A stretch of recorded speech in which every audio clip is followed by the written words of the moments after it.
Boom. Welcome and good evening, everybody. It is Wednesday, 7 p.m. Eastern Time, so that means it's time for One Shot Wednesdays. And in case you are curious, you might notice that somebody else has the little Dungeon Master tag underneath them, which means tonight I get to play. So we are very excited to do this. It's one of the pluses of this show, lack of commitment for everybody involved. DM can just show up, have a cool story, want to play with some people. We show up and we provide the people. So here we are. We are very blessed to have Matt with us tonight, who is going to DM an entirely homebrew little adventure for us, and we are super psyched. I'm Manny at GrowedUpGeek on your social medias. I am just your host this evening. And since I get to play tonight, I have brought along two of my favorite people with which to play with. They are over there. I'll start. Tonight, I'm going to be playing Afren, a human Twilight cleric. It fit the theme that our dungeon master provided for us, so he's kind of a angry, holy Batman protecting people from things who go bump in the night. So I am super excited. Let's go meet the other players before we hand this over to our tormentor slash dungeon master for the evening. Let's go immediately to my far left. Whatever, how this works. A man known to bring, who's brought Chituli to stream on Tuesday nights, and Brumby, the Luxodon Aberrant Mind Sorcerer. And tonight you have brought us who? Tonight I am bringing Shtig, and Shtig is a Tabaxi rogue assassin. And the reason I went for this character is because if one of us dies, I want somebody that's not going to care. And Shtig is that man. If you die, I will loot your shit and alert your next of kin. He'd want me to have this. I've only known him for a short time, but I felt like he'd want me to have this. Yeah, I Oh, was just vibing on this, so you're not going to need it, man. All right, yeah. cool. And we go upstairs on the west coast to my D&D hetero life mate, Lewis, who also going with a religious theme tonight. Tell us about your character. I'm Los. Tonight I am playing Aaken, who is an Asmar warlock, the celestial patron. So we're gonna see not your average warlock tonight, and we'll see how it goes. No eyeliner, no black. Listening to Taylor Swift and not The Cure. No, Okay, no, not that definitely far. not. Not that far. Okay. All right. Well, we'll. A, lo- All right. a Yeah. lot of self-loathing and religious zealotry. So Who knows? the Smiths, cool. I love old Morrissey. All right, cool. So this is our all-star three-person cast. We will now turn it over to our illustrious guest dungeon master Matt, who we're very thankful to have with us this evening. Thanks for coming out and allowing us to for us three to play together. It means a lot to me, so thank you. And we will turn Thank it you for over having to me. him.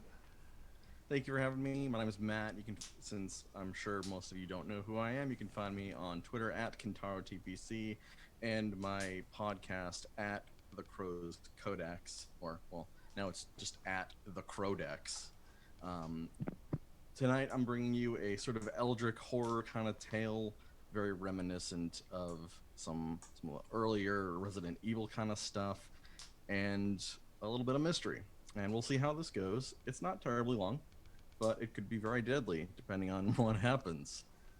So we will get right into it with a big old block text, which is the best way to start any single adventure. So we start in a forest, and we start with a little bit of thought as to what has happened to this point.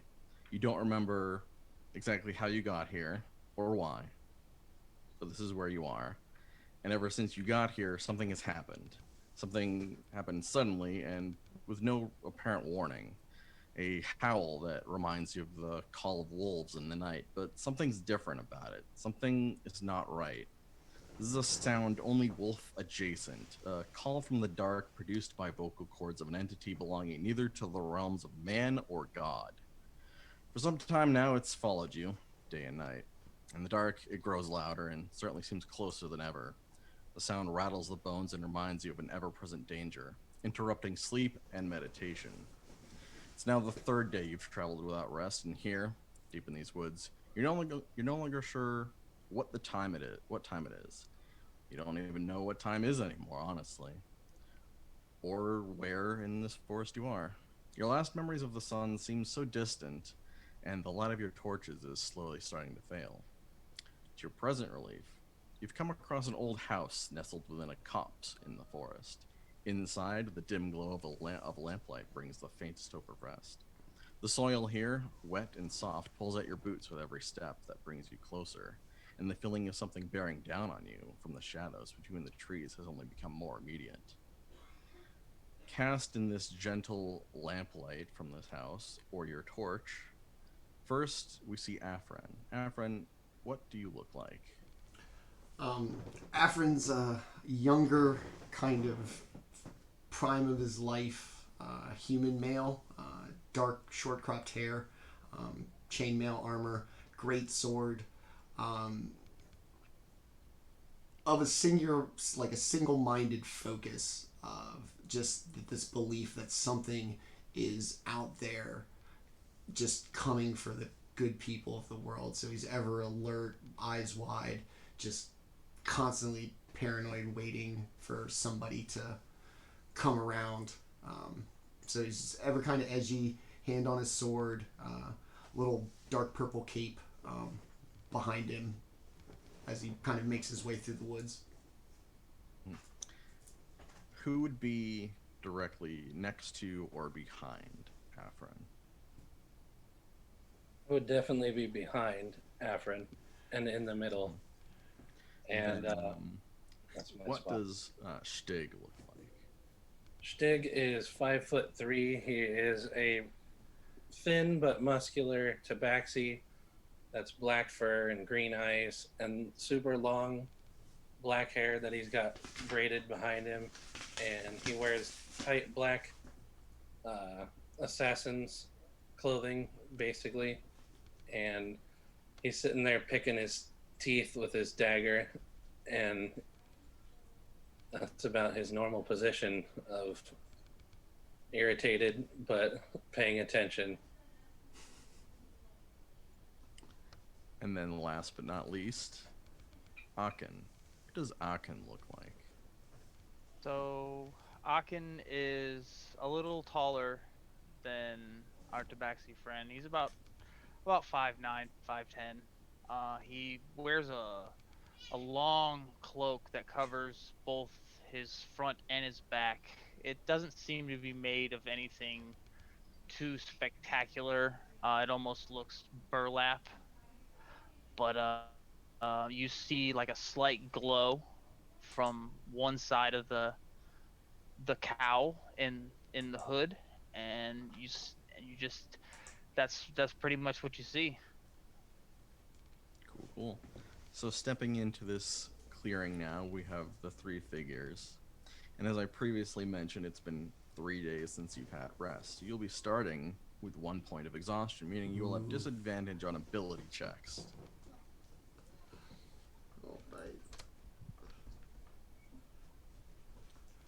nice. So with that in mind, in this little area now with a little hovel in front of you, what are you three doing?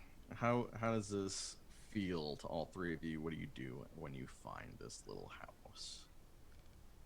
Did we just kind of like walk up on this like dense forest and then like a kind of narrow cut that opens up, or did we just kind of like not paying attention and just this thing is in front of us?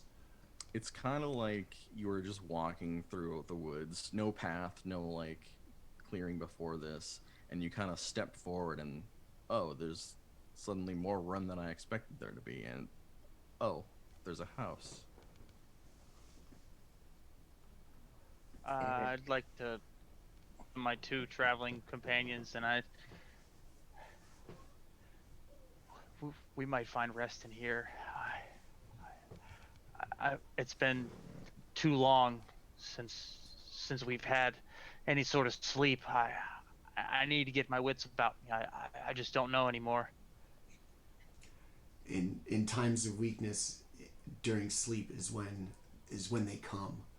We must be careful. We should go in the house, but let us not see this as refuge, as an opportunity for those who wish to do harm to draw anything in these woods into this place. I just want a bath, man. This is bullshit walking around in the woods all day. Bullshit. Maybe they got food. Well, maybe they got coin. Maybe they got lots of coin. Well, I don't know that we should. Well, maybe we can rob people in the middle of the woods. Who's gonna stomp us? Nobody. They're free to choose. We take all the coin. Let's worry about getting inside before we think about stealing from these people.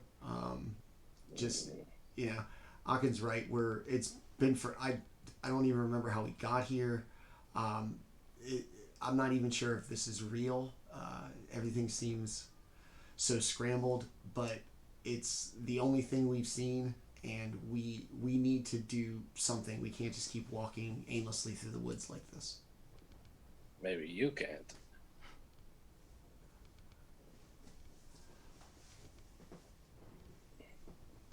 So I'm going to start to, I guess, as we, I guess we're going to walk up closer to it, and kind of start to, peer in the windows, see if, you said there was, some faint light from inside? Yep. As you get closer, you can see in one of the windows that isn't, blocked up by either stuff piled up against it or covered in some kind of oil. You can see in what looks to be a study. You got some bookshelves, you got some books everywhere, but you can't really make out any much details beyond that. There's the front door, which has a little wreath, a leafless wreath mounted on it, but no other decoration. There's a tiny window in that front door from which you can see a little bit of lamplight. I'll go ahead and boost myself up to that little window by digging my claws into the door. Try to peer in as much as I can. You get up there and take a good little look. It's definitely filthy, so it's hard to see too much that's inside. But even though through the Vaseline lens effect that you've got here, you can see that there's a hallway inside and a ladder and a small little table kind of in the very beginning here. But that's about all you can see. You don't see anyone. All right, I'll let myself down and take another claw at it, and then another claw at it, and look around and just get a big claw at it. It's soft wood. When you claw at it, you kind of get more material than you expected the first time. This feels good to claw. I'll just keep clawing at it until one of these guys stops me. I'm gonna slap him on the hands. Let's try to knock first. And I'm gonna give 3 real hard, authoritative knocks. Boom, boom, boom. When you give these big hard knocks, it's have you ever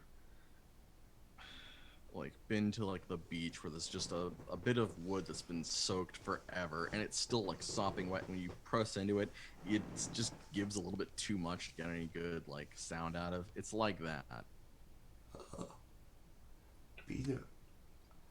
I'm gonna check the doorknob. Yeah, there's a little hinge, and with a little bit of back and forth, you can tell it's not locked, and the door kind of bends a little bit as you move it. In fact, oh, this door is nasty, man. It's not gonna keep anybody out, which is lucky because we're gonna go in it. Well, try to open it up and head on in. just it opens up with no effort. As it kind of gets like at the halfway point, it almost slants down towards you because the hinge is also connected to not very good wood, and you can see inside into a hallway and 2 rooms on either end.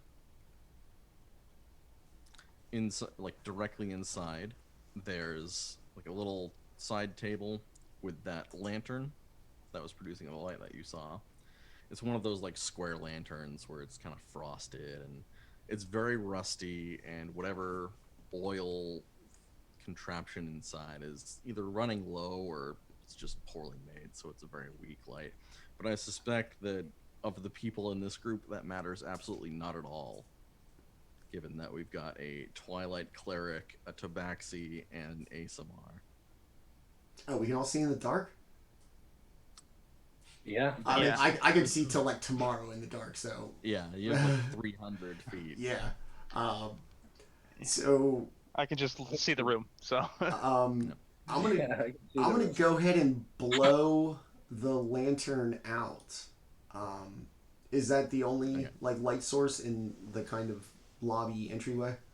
Just about. Okay. So, as you enter, I'll describe basically everything you got Okay. from that point. So in this half-rotted, the floorboards, they kind of are bent, much like the door itself. Inside here, you've got like a pair of like mud-covered hiking boots that have been there for a very long time. They've been overtaken by spider webs, and mounds of webbing on the wall and the floor near you kind of gently twitch at your sudden appearance. It's dark in here, but it doesn't matter for the lot of you. To the north, there's a hallway with a collapsed floor leading down. There's a ladder that leads up to like a little, not quite attic space, a loft. That's the word for it. To the east, you can see that there's a study. There's books on the floor. There's a fireplace with a little bit of wood still in it, giving just a little extra bit of light. That's been reduced to like very gentle cinders. To the west, you can see a kitchen where the floor is sopping wet. And past the hallway with that collapsed floor, you can see out another little door with another window that leads to a pretty sick-looking garden. In here, all in like your peripheral vision, all of the like lines of like this threshold into this doorway, or every like seam in the floorboard, it's like it's crawling with ants, but anytime you like look directly at it, it's just a regular, there's no motion. But every time you're like out of the corner of your eye, it's like there's something just creeping up, and then it's like, oh no, never mind, there's nothing there. It's purely my imagination. With the door still wide open and Aaken and Shtig not quite inside, behind you, another source of light suddenly appears. A kind of lime greenish eye hovering at about mid-height in the darkness appears. Just boop, just opens up like a beast opening its eyelid. And then as you look at it, another bloop appears next to it. After another 6 seconds, a third appears kind of directly below the first. And then after that, a fourth directly below the second. And then after that, all 4 of them turn bright red. And anyone who is still outside will need to make an intelligence saving throw, as this pulsating headache begins to form at the back of your head. Was Shtig halfway in to be affected by this? I believe you would be, because you weren't quite inside. Motivated to get in, though, I am now. So you said intelligence saving throw? Yep. Just gonna hang out outside. I think I'll go in now. It's a 14 for me. 19 for me. You said a 19? Yeah. Okay. 19 will save. You will take 3 damage of psychic damage, that is. And Aaken, you take 5 psychic damage. Okay. Afren, you do not feel the effects, although as you look out threshold to your friends who've probably made some kind of indication that something's wrong by now. You can also see it. Seeing something kind of happen to them and kind of triggering like my paranoia, I'm going to kind of push, I guess, kind of pull Shtig into the house since he's kind of halfway, push my way past him, push Aaken in the house, and I guess kind of stand there, staring down whatever's off in the darkness. Okay. So Looking around you like, oh, what's he doing now? So now is it just Aaken outside? Yep, I ain't going. No, I went inside. Oh, okay. Yeah, no, So, If I so got it's dragged just inside, yeah. I'm Alright. inside for Then sure. it's just Afren outside, so I Yeah. got them two mixed up. So you're staring this down, and the four eyes kind of glow just intensely for a second, and I need you to make me a DC 17 intelligence Ooh. saving throw. Uh-oh. Ooh! Nat 20 for a 19. I'm not too smart of a cleric. Alright, you take 3 psychic damage as this headache forming in the back of your head swells just a little bit more.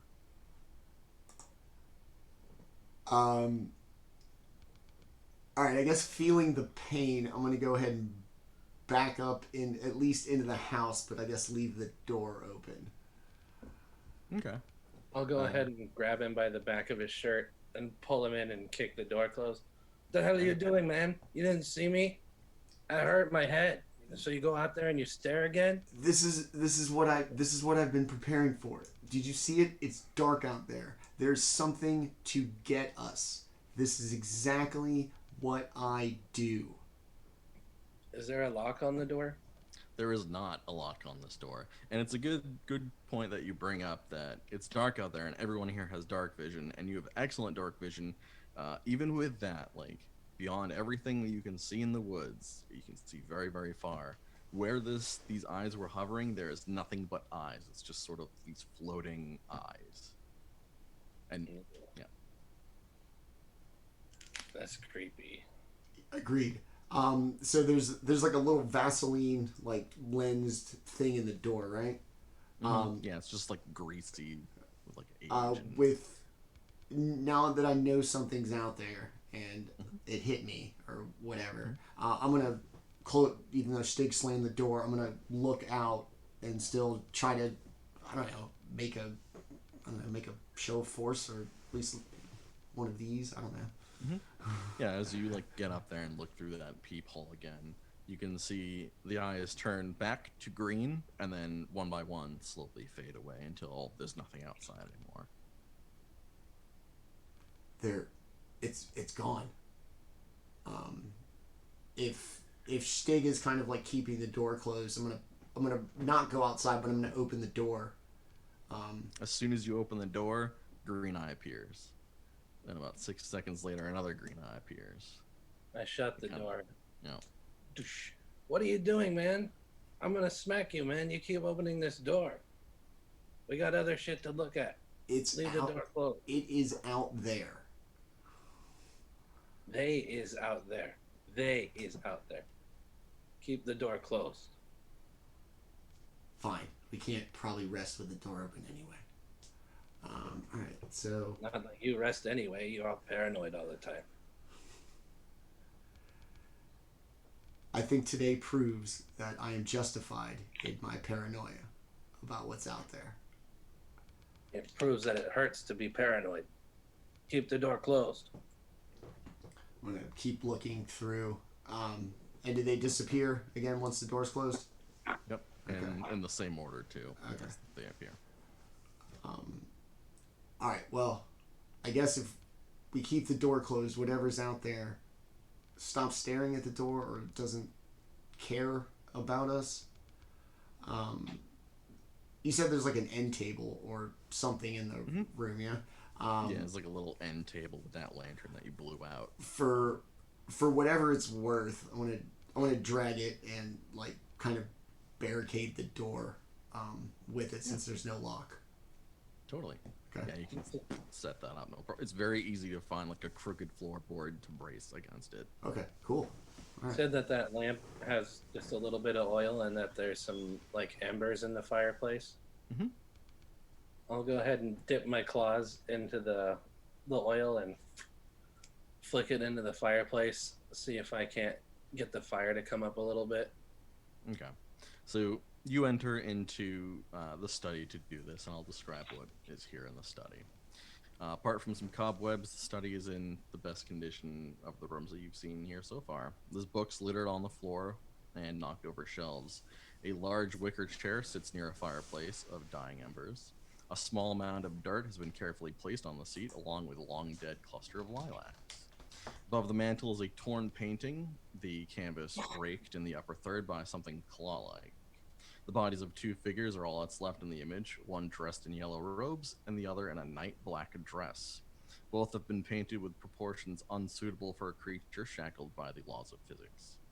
Too long in some places and too narrow in others. A large tear obscures the faces of both. A small table nearest to the southern windows has been set up beside a cradle made of thorny vines. There, a book waits open for you, colorful pages begging to be read.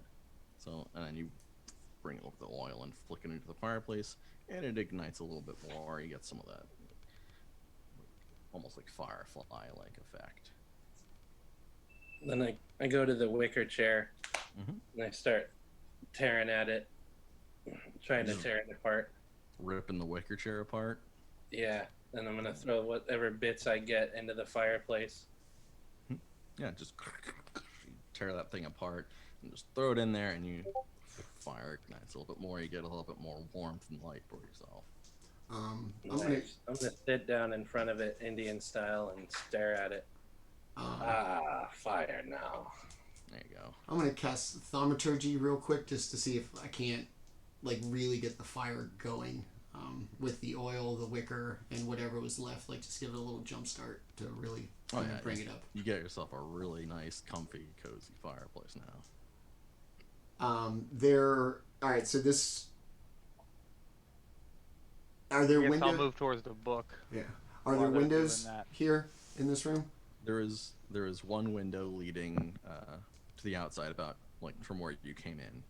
Okay. And you go to the book. It's very colorful. It's like watercolor style drawings in here.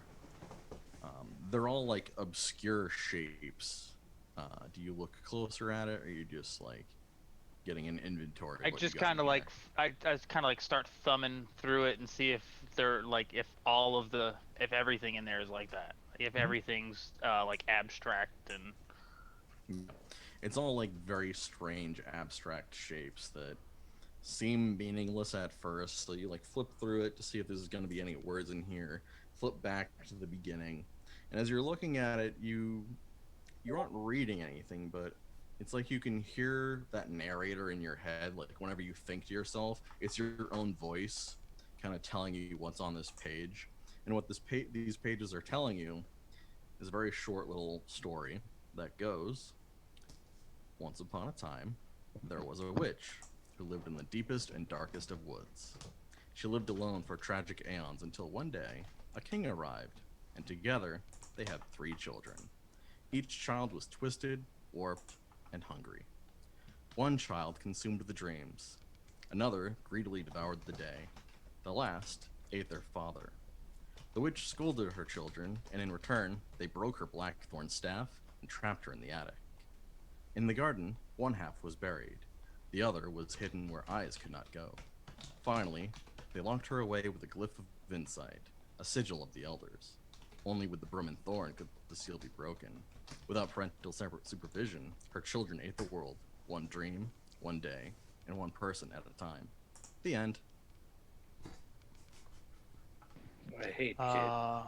This is one terribly twisted story.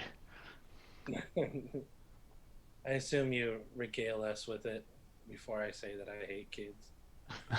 So yeah, I'll throw it towards those two since they're by the fire and they'll get a better like vision of it. But yeah, I just want to warn them. It's like before you read it that I mean, I feel that this may have something to do with this house. This is fucked. I am, yeah, I'll take it and kind of give it a quick look and throw it down.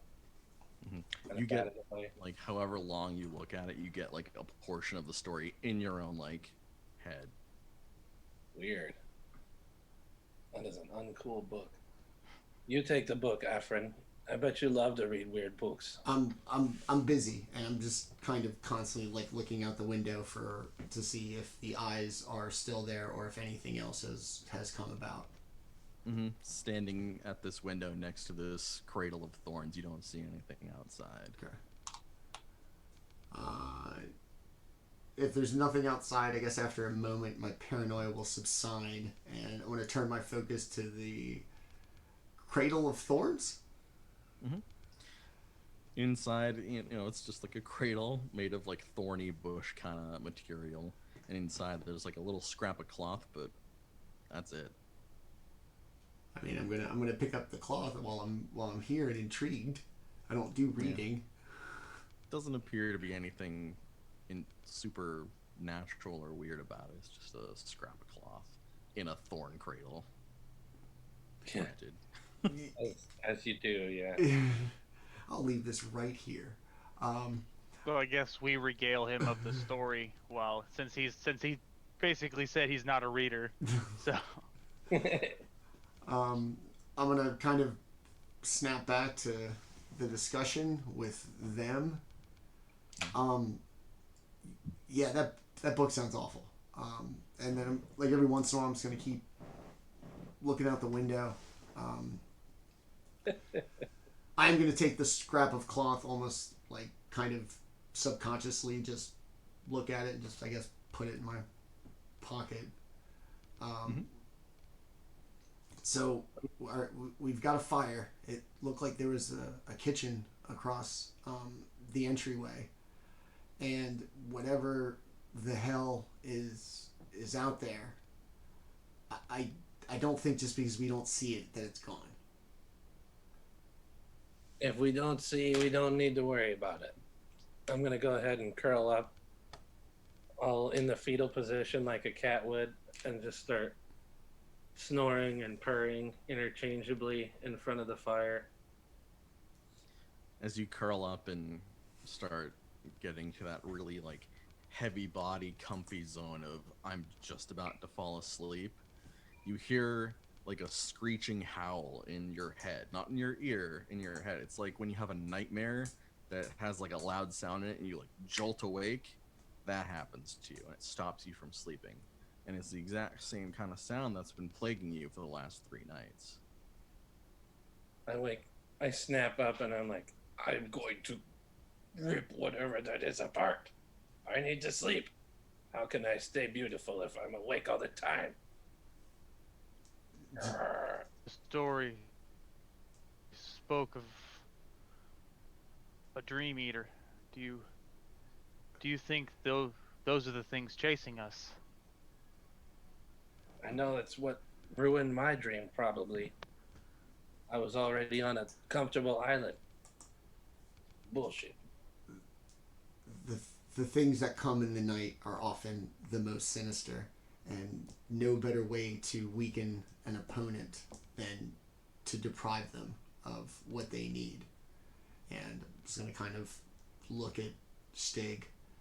Whatever is keeping us awake, it won't relent at this point. I doubt we'll get out of these woods without something, and I worry that this house that seems like an oasis might really be our tomb. And I'm going to look out the window again, ever paranoid. The night is just as seeable as you remember it with your 300 feet of dark vision. I can see my house from here. Yeah. You mustn't always look towards the past. We must look to the future to see if we can at least try and solve this. If we're called here, then maybe we we can solve this. All right. So I guess I'd start looking around the general. You said there was a large room and then two rooms at the end of the hallway. If you I like, guess. kind of go into that middle area, you've got to the north is the hallway with a collapsed floor, and past that is a door leading out into a garden. To the up, there's like a ladder that gets you into a loft area, and to the west is a kitchen with a sopping wet floor. Like standing water, sopping wet. Okay. Yep. I guess I'll go up first and check up there. And up the Alrighty. ladder. Yeah. Okay. So There's like a loft, right? So is it like an open area or is it like Yeah, so I guess being still able to be seen, I guess I would make my way up there. yeah, you get up there, and it's kind of like a lower ceiling. If you're like above 5 feet tall, you have to like hunch over a little bit. You don't have enough room to stand upright. There's several boxes up here with some empty glass bottles and one full one. There's bundles of dried herbs. At the far end, there's a closed door with a peculiar skull mounted on it. The features are clearly bovine inspired, something close to a deer, but with 6 eye sockets instead of 2. In addition, there's no part along like the jaw where you could put teeth. Something dark green and thick continually oozes out of it and dribbles down to the floor, but never pools. There's something behind it too. As you get up here in the loft, something is like you can hear it pushed violently against the door, and it bangs, just boom, boom. But it seems to happen a little bit more frequently if you get any closer. This is a heavy sound that the wood kind of bends a little bit whenever it happens. Despite the force of this, the door is refusing to budge. And as you look upon it, you can see these like dark hair-like strands that are like wrapped around it and wrapped like into the wood itself, which keeps it closed. Every part of this setup, even to someone who's not into arcane magic, you can tell this is like profane shit. I'm actually into art stuff, so can I give it like a check at least and see like if I can recognize any of it? Yeah, roll me Arcana, and remember this is at disadvantage. Okay. Oh, bwomp bwomp bwomp. This is 3. So even though this is very foreign stuff, like this is some magic that you've never seen before, it's got all the flavors of the most heinous hereditary, like, or heretical crap you've ever seen. I think it's magic, y'all. Yeah, this is not magic that This anyone is the would voodoo know. shit. So I guess just kind of knowing that it's magic, I want to pick up the bottle and see if I can recognize the fluid. Yeah, you pick up the bottle, and it's just like a regular, like, roundish bottle with the cork. It's kind of dark red. You can like work the cork and pop it and give it a whiff. It smells like red meat, like raw red meat, and like the waft of it, it's a healing potion of healing, just a regular potion of healing. I guess I'll stick that in my little satchel, and I'll call down to my compatriots and there's a door up here, y'all, and I think Coming up. there's definitely something up with it. Could I hear, if I was down in the entryway, could I hear the thumping from behind the door? Oh, definitely. Okay. And as a matter of fact, as Shtig gets up there, you hear it like thump, thump, thump, and like a kind of sound coming from behind, but very muffled. You can't quite see because I've got full leather armor and long hair, but my hackles are like kind of like a angry cat would be, staring at the door. What is in there? Just like that, heard. Could open that door and murder whatever is behind it. All right. Hearing the thumping and kind of being the straightforward one of. All right. So it's a door, couple little things, and then it's just this constant like beating sound. Mm-hmm. The door is the door like the kind of same like composition as the front door, that kind of damp sponginess, or is this its own door that has its own problems? That It's just architectural style, but it's definitely in better condition.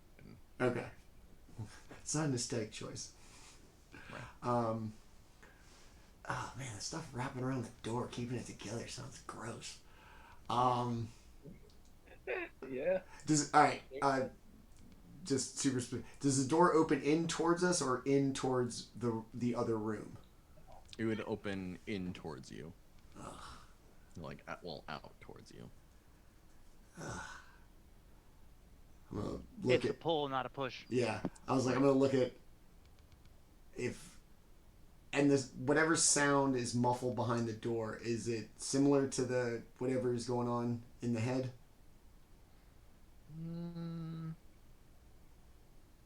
Probably not. Okay. Whatever happens in your head, it's a little bit more tinny. Okay. Yeah. All right.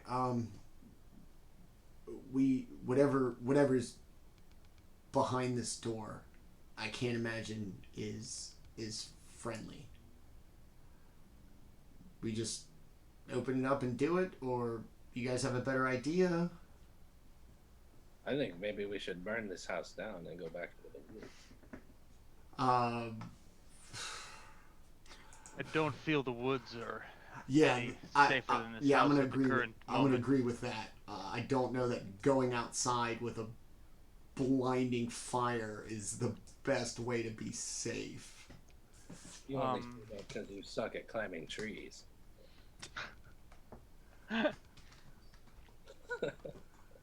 Always referring to your natural instincts, I see.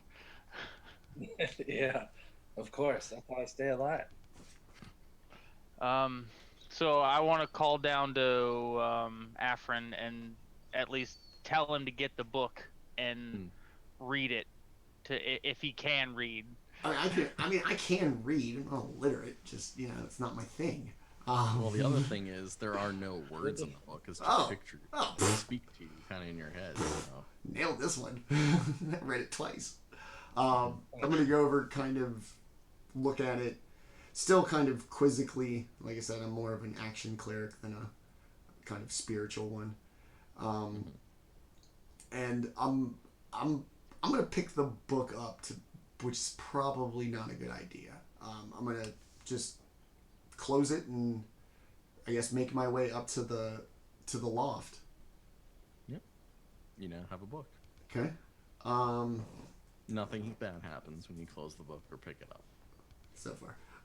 So after, I guess, kind of standing up in the loft with the two of them, and this thing's just constantly beating, like. Yep. Okay. And now more so now that there's 3 of you up there. But it can't get out. Maybe that's best to leave the door and go elsewhere. Is there something I can? What do I remember? I remember this. I remember from the story that it said they buried their mother in the attic. Yeah. If you need me to like go over the book at any point, this is like the MacGuffin. Could you give for me this, like a little recap? So basically, the last paragraph kind of does the whole puzzle part for you. In the garden, one half was buried, the other was hidden where eyes could not go. Finally, they locked her away with a glyph of insight, a sigil of the elders. Only with the Broom and Thorn could the seal be broken. Without parental supervision, her children ate the world. Blah, blah. So, one half was buried in the garden. One is where eyes could not go. And they locked her away. So, I'll look to my compatriots and basically just go, we must find this staff. We must make it whole again. and I believe one piece is in this house somewhere, and another is in the garden outside. I'll look around for a second. Anyone smell blood? I'll start sniffing Aaken's pockets. Delicious. What's in your pocket? And I'll reach in there. I'll basically pull out the potion, and it's a healing potion, but I think I'll keep it for now. Yeah, you keep it to heal you, because I'm not going to be in the way of anything. The door, keeping whatever this is in, is it like have a normal door like mechanism, like a knob, a handle, something? Oh yeah, Okay. just like a little handle. Ew. Don't touch the door, dude. This is all I know. Like out of character. We don't touch either door. You literally are the character in a horror movie People are that yelling goes, at, "We should split up." We should split up. or I'm the one getting yelled at. Don't open the door, stupid! Jesus. Yeah, no, I'm showing up to be the voice of reason here. Leave the door. No touch the door. Alright. If Aaken went through and kind of went over the story again, because Afren's kind of slow, the pieces that we kind of put together from the story is gonna inform me that maybe we shouldn't open the door, or my guess is probably that we cannot is the thing. So I'm gonna defer to the group and not open the door. I desperately want to. It's like reaching out as you do it, just kind of like No. looking back, like. Yeah, last chance to stop me. Yeah. All right. If so, we know this is up here, and it appears by this door, and whatever is behind it seems to want out desperately. Mm-hmm. This door appears secure, and I guess I'm okay if that it's not gonna like just run up on us from behind while we're like in the pantry or something. Mm-hmm. So I'm gonna back like away from the door, never not facing it, and go back down the ladder into the entryway. All right. What are you other two doing? I I leave guess I'm gonna. the ladder, not touching it. Straight through. Land next to Afren. I don't like it up there. I don't think I want to go back up there. Whatever's And then I'll make my way down as they're talking. whatever's behind that door is either trapped against its will or is trapped there for the well-being of us all. Yeah, As soon as Aaken gets down, the banging stops. ugh, Hmm. creepy.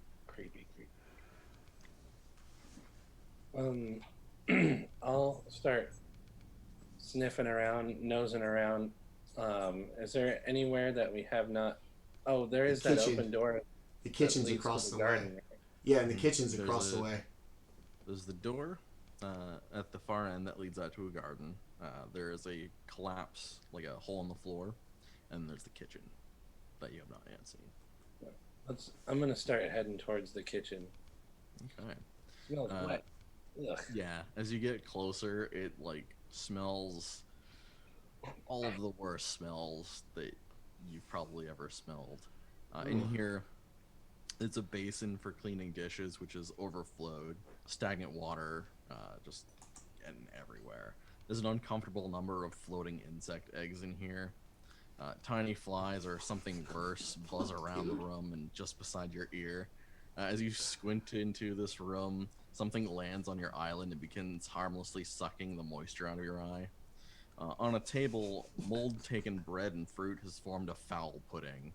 A willow broom decorated with feathers and animal skulls has been mounted on the south wall, and in sort of a darker corner, something large, dark, and moist stirs at your presence. A furry mass upon 3 goat legs pushes away from a table near the back and shambles vaguely towards you, but stops suddenly as if waiting for something. A 3-hinged jaw opens near the top of this creature, but then opens up upwards, allowing 3 massive tongues to reach out and begin probing the nearby terrain, each pale tongue slick with pink saliva and barbed like the tongue of a goose. Bye. And I go running back into the living room Mhm. as fast as you would imagine a cat man can. I imagine it's very fast. Yeah. I guess I'm gonna see you kind of come running out of the kitchen very suddenly. Like you look scared, like or you just noped out of the whole thing, right? Eyes are like, What is it? What's in there? And I'm gonna kind of peer around. I jump onto your chest and like make my way around to your back, and I'm just like clinging onto your armor with my claws. There's something in there and it's scary. I don't like it. I kill people for a living and that's scary to me. If I'm standing like in the doorway, it's still like in the entryway and him behind me. Can I see whatever the hell that nasty thing is? Oh yeah, you can see it in all of its nasty glory. It kind of shambles, kind of vaguely towards you, then stops, and then kind of shuffles a little bit away from you, stops. The tongues kind of reach up and like graze against the ceiling, kind of snake around, feeling what's around there. Dude, I don't even. I'll reach into your, or lean my head forward into your ear. Maybe we should burn it. I'm starting to think that maybe we should burn this entire place.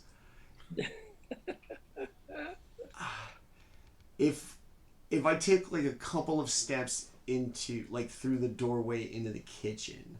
Mm-hmm. All right, let me not ask a what if. I'm gonna like just cross over like the threshold into the kitchen, hand on my sword just in case, just to get a closer look if this thing is like means us harm or just like I said, like with whatever's upstairs is potentially like a victim here too. Yeah, you take a step in, and the 3 kind of goat legs kind of twist and like move a little bit closer to you. The tongues kind of reach down, like snake around a table leg and touch the wall and kind of push themselves just a little bit closer to you. But then they stop. I don't mean to be prejudiced against ugly things, but I just want to set this thing on fire. I don't even want to know what its deal is. Aaken, get down here and take a look at this thing. You've probably read more than I have. You absolutely have. What? Tricky horror. Yeah, I don't have a skill for that. Yeah. Anyone who wants can give me an Arcana roll. Okay. Just as to what more manner of creature nightmare thing this is. 6. I am untrained in such a thing, so. I guess I'll walk down there and I'll.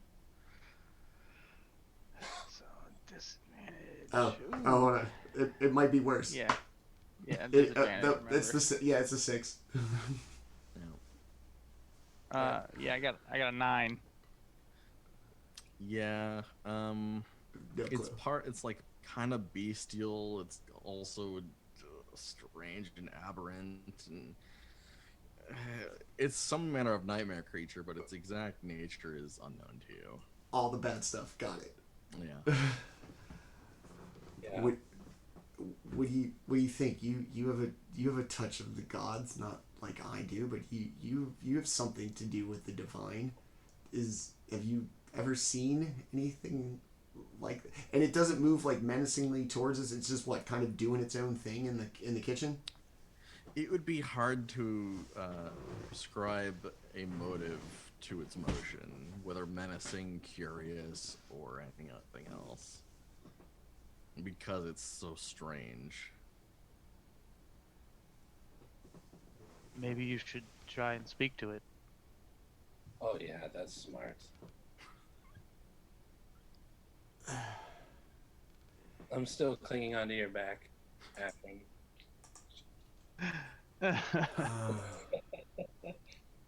Still can't help but say smart like shit, but I'm freaked out, you know?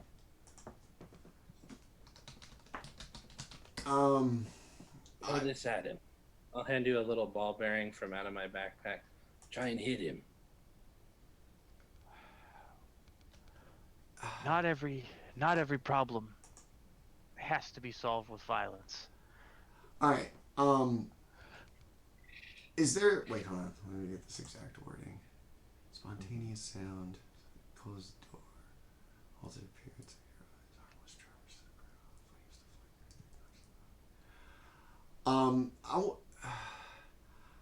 As a rumble of thunder, a cry of a raven, or ominous whispers. I'm gonna cast thaumaturgy to like the far end of the room, and make. I'm gonna make like a raven caw, and see if the goat 3-mouth thing reacts in any kind of way. So you cast your spell, and you all three of you hear that sound, and there is no indication that this creature has heard or reacted in any way to this effect.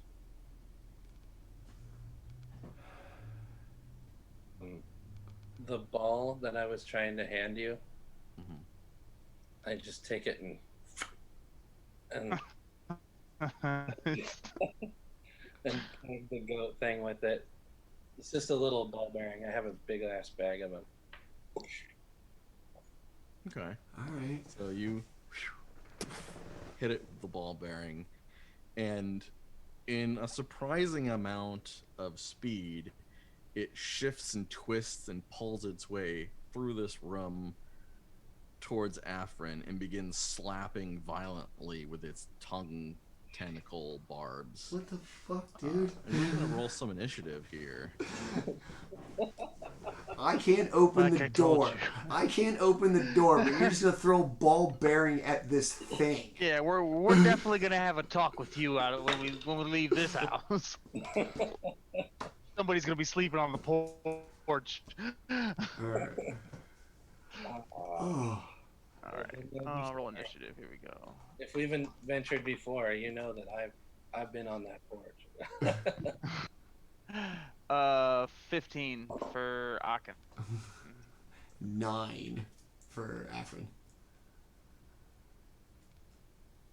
17 Oh, I'm for. sorry. You better go first. You better go first. This is your mess. This is my doing. Interestingly enough, despite having a -1 initiative, I rolled a 19. So this creature is going to act first by shuffling, twisting, and pulling its way towards Afren and trying to slap you with some barbed tongues. Ugh. It doesn't seem to have got a good bead on exactly your location, so I'm imagining that a 7 is not going to hit your AC. It does not. Thank God. It's pretty fortunate for you. I would imagine that's true. We get to Shtig. Okay. So its little tonguey things are near us. Oh yes. I will still be clinging on to Afren, but lean over him and take a couple of stabs at it. Sure. So.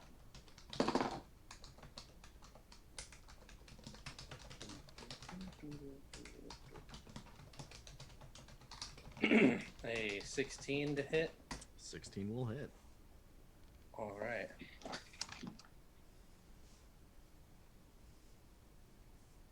8 damage. 8 damage. You stab, and like when you pull the knife or whatever back, you got like some strings of saliva that come with it. Ugh. Hey, Aaken. That's what you get. So I kind of lift my hand up, and you just see this bright light start forming in it, and I just kind of like reach back and towards it, and you see this bright light just go streaking towards it, and I'm gonna cast guiding bolt. Ooh, nice. 18 to hit. 18 will definitely hit. Nice. All right. That is 13 radiant damage. Nice. Good stuff. So you see like this hole kind of form, like a shallow hole form in its mass, and it sizzles and lets off an unfortunate smell of burnt hair. Afren. Not appreciating this thing, especially after I couldn't open the door, but my tabaxi friend can just fling a ball at this thing. Very committed to my purpose. I'm going to draw the great sword, and I'm going to take a big, great weapon master-esque swing at this thing, just with all of my fury and paranoia about gross shit in the dark. That's going to be an 18 to hit. 18 will hit.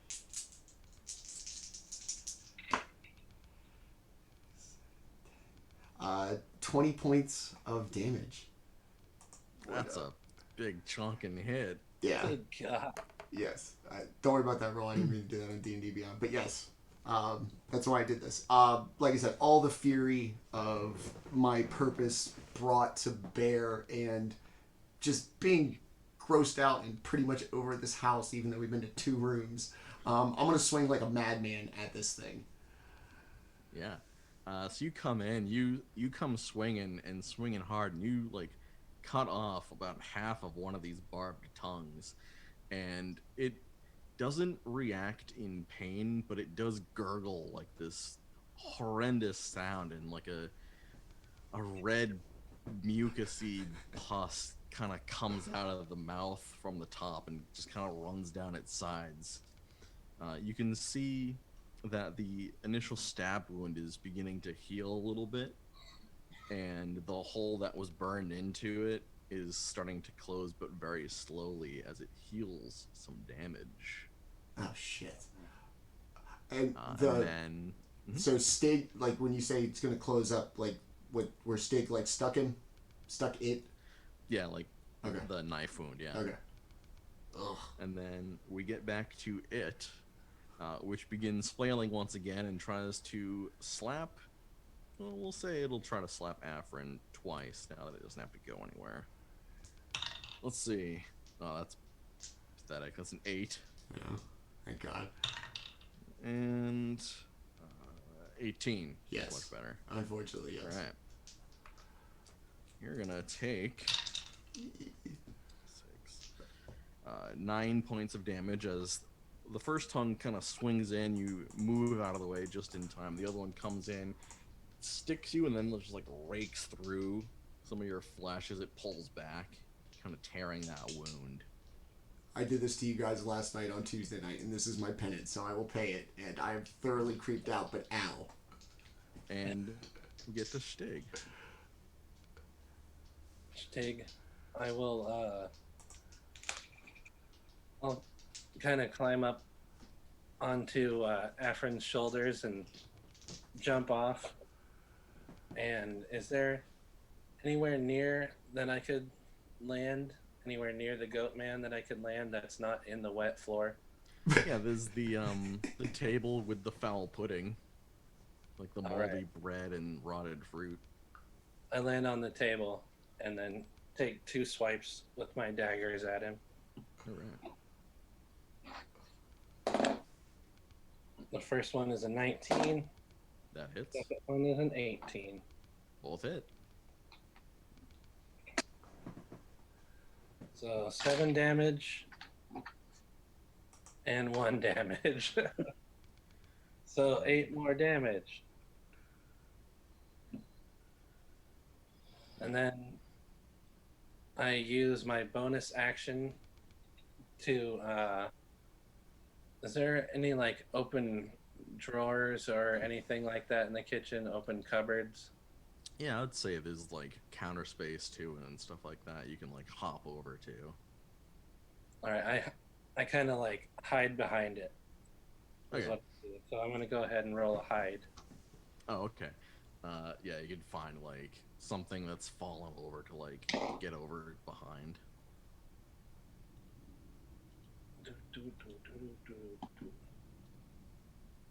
That is that is stealth. At disadvantage. Oh wow, 25. At disadvantage? You're about as well hidden as you could possibly be.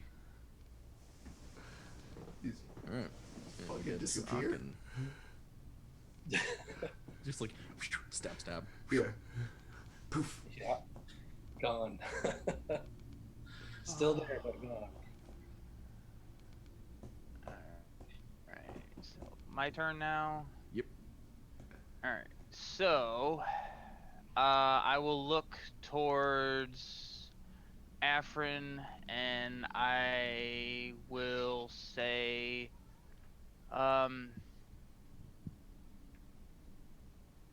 bathe in the light. And you will get, hold on, 7 points of What? healing back Thank God. as a bonus action. And then I will cast Guiding Bolt again on this creature. Nice. So that's a 15 to hit. 15 hits. Nice.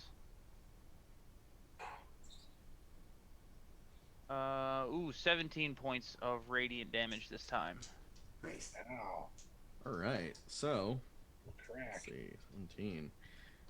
Yeah, you burn a hole straight through it, and you see the goat legs lose their balance, and this thing kind of stumbles back, flops over, and just slaps against this moist floor. You hear like a sound as more like goo kind of comes out of the mouth hole, and in this stream of mucus is a yellow like pair of robes. Oh, I snatched that. We are out of initiative. Out from behind the cabinet, a little cat arm comes out and Drags it back into the cabinet. So this robe is very gross. Yeah, dude, you can have it. I'm shaking it off. I don't think it's dusty. It's like That's not, yeah, that's not dust. Yeah. you're gonna need some like OxyClean or something. Look, man, my solution to be this everything is about to be burned. I should have played a wildfire cleric, and I'd be like, let's just burn this place and get the hell out of here. Take our chances in the woods. Everything. Burn everything. So Just start burning as we walk. in this room now, there's a small pool of red mucus, a slightly twitching eldritch horror thing. There's a willow broom mounted on the south wall, and that is everything else in the kitchen. What's up with these robes? I'll I'll eyeball them for a second there. I'll tell him to go look at the painting in the study, since he has the robes. If he's wondering. If you do like go back to that other room and look at the painting and like hold them up and kind of even them out, these are the robes of the figure in that painting, the yellow robed figure. I believe that was the one that ate his father. You, man. These don't fit me. Squish. So I guess I'll move over towards the broom and attempt to take it off the wall. Yep, just boop. It's light, well made. Seems like it could be vaguely magical, but the usefulness of it is yet to be determined. You can roll me an Arcana if you would like. All right. Disadvantage again. Give me 1 second. Boom, boom, boom. Oh, nice. Wonderful. 4. I thought you really achieved Like, something. man, this is a fancy broom. I like this broom. Yeah. Kind of like many It's things got in here. This got an arcane sigil on it. Yeah, this thing's definitely like some weird magic that you've never seen before. Something going on with it, but surely it'll come to be a thing later. So I'm gonna look towards the group and I hate this plane. I understand nothing here. I wish to go back to my own. And I'll just like throw the broom over my shoulder and walk out of the kitchen. The thing, it's still twitching. Is it? It's like, still twitching. Of course it is. You can see that the hole that was burned through it is very slowly closing up. Shit. And the tongue that was cut off, it's very slowly starting to grow back. Oh no. Dude, this. All right, so You need to burn him. That's all there is to it. I've got lantern oil.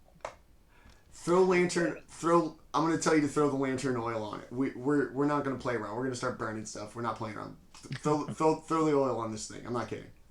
Now it's tabletop. I have a hooded lantern in my pack. I'll take it out and light it, and then on. So the, it ignites like immediately, and it begins like twitching like really quickly, and the flesh of it is burning. Oh, God. It's also very slowly regenerating at the same time, so it's kind of constantly in a state of burning forever. Good enough for me. Dude, we're gonna be chased by this thing when it's on fire at some point. Like it's not gross enough. Let's add it being on fire. All right, this is my fault, so I'm not gonna get upset. You didn't stop me. You encouraged it. I know, I did. Is it screeching or anything? It's just on fire. It just twitches and wriggles and makes little burping sounds as it expels more mucus, but it doesn't scream or anything like that.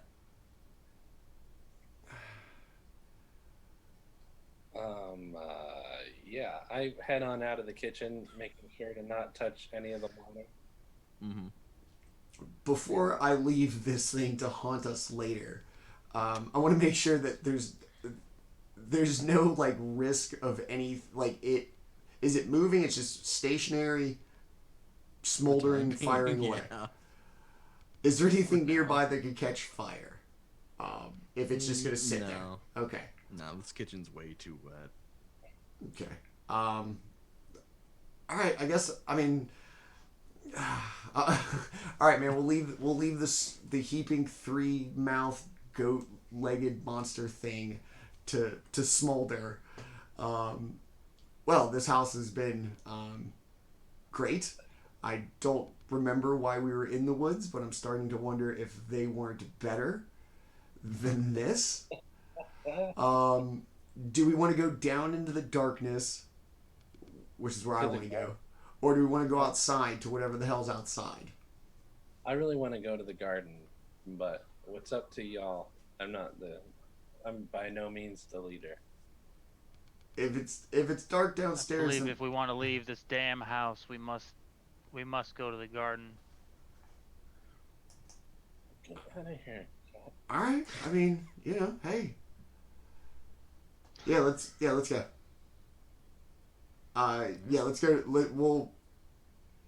Can we just step over the hole in the floor, or is it like a jump? Yeah. So it's a fairly sized hallway, and the hole on the floor is like only like half of the width of this hallway, so you can just kind of like scoot around it, no problem. And one curious thing about it as you move past this is that this hole on the floor is dark down there, darker than you might expect, especially considering everyone here has dark vision. Anything like you can't see anything in this hole at all.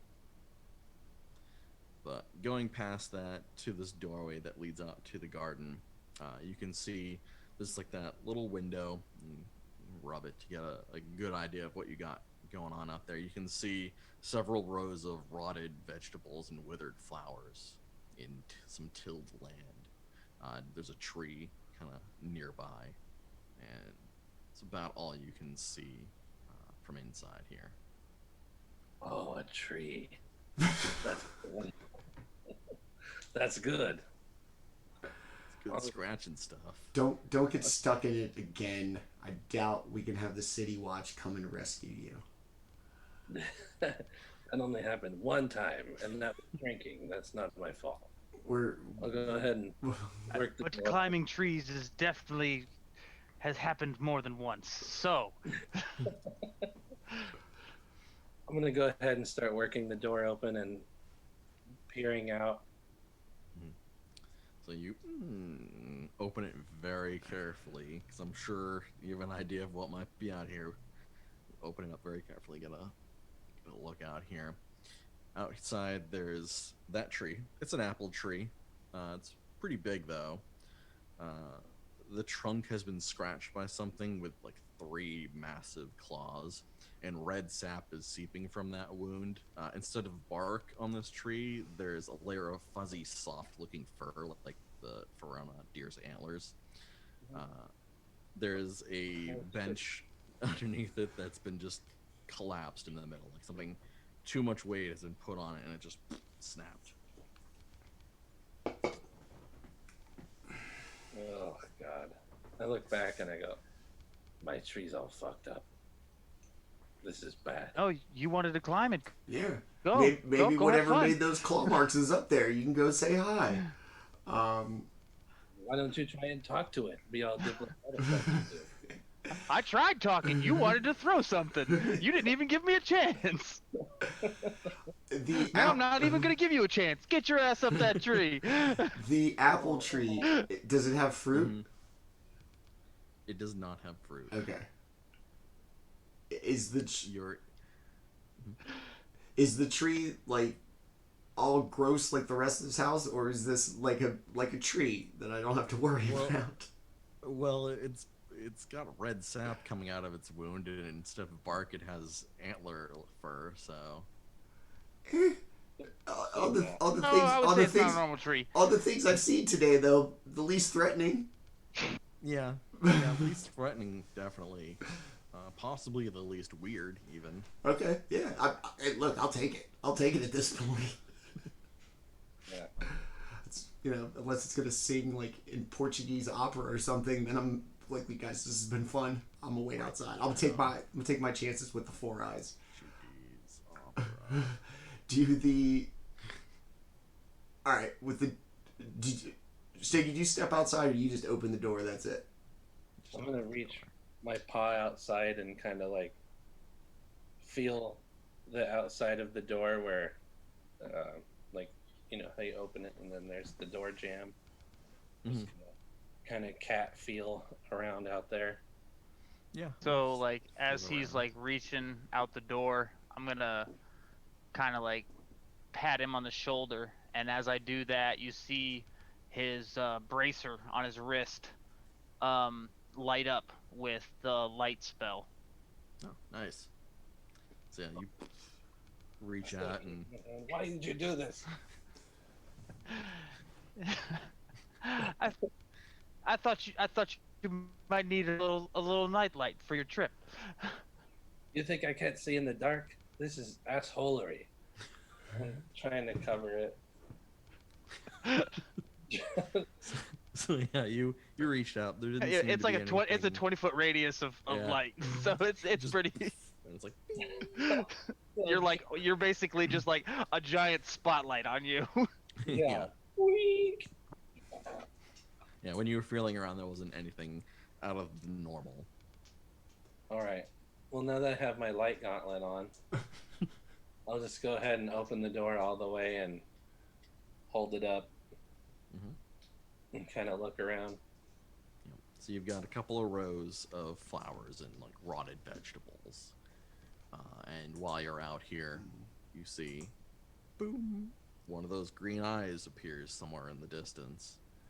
And for the sake of keeping track of that, we're going to roll initiative again. Ugh.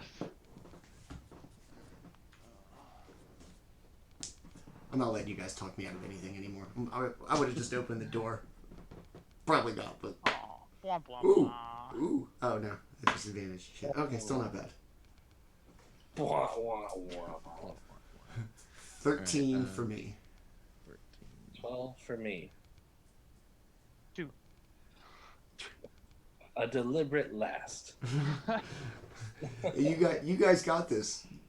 Yeah. I'm making sure he's climbing the tree. I'm not coming out there until you get up that tree. Until you get in that tree, I'm not stepping foot out in this backyard. So, with Shtig out there, one eye appears. With 6 seconds on the table, what does Afren do? I'm gonna ready my sword. And almost like kind of taunt it. I've seen this set of eyes before. It's somewhat haunting me. Probably maybe more so than anything we've seen inside the house. So I'm just going to kind of stand there expecting the eyes to appear and just be ready for hopefully something to step out, not just floating eyes. Alright. So, Shtig, you have 6 seconds outside in this first little bit. What are you up to out here?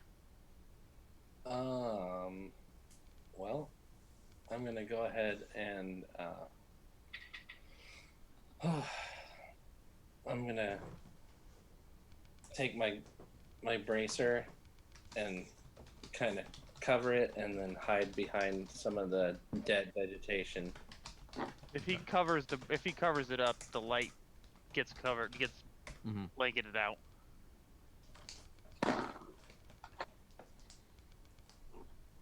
So a 21 stealth. Nice.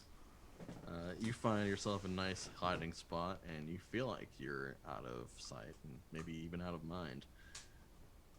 Aaken, what are you doing with your 6 seconds? The eye. Does it seem to be, like how far away does it seem to be? It's hard to ascribe a distance to it because it's sort of hovering in a weird spot. Like a space, like black space. Yeah, almost. Okay. If you had to like judge it, maybe about like 60 feet away. Okay. I'll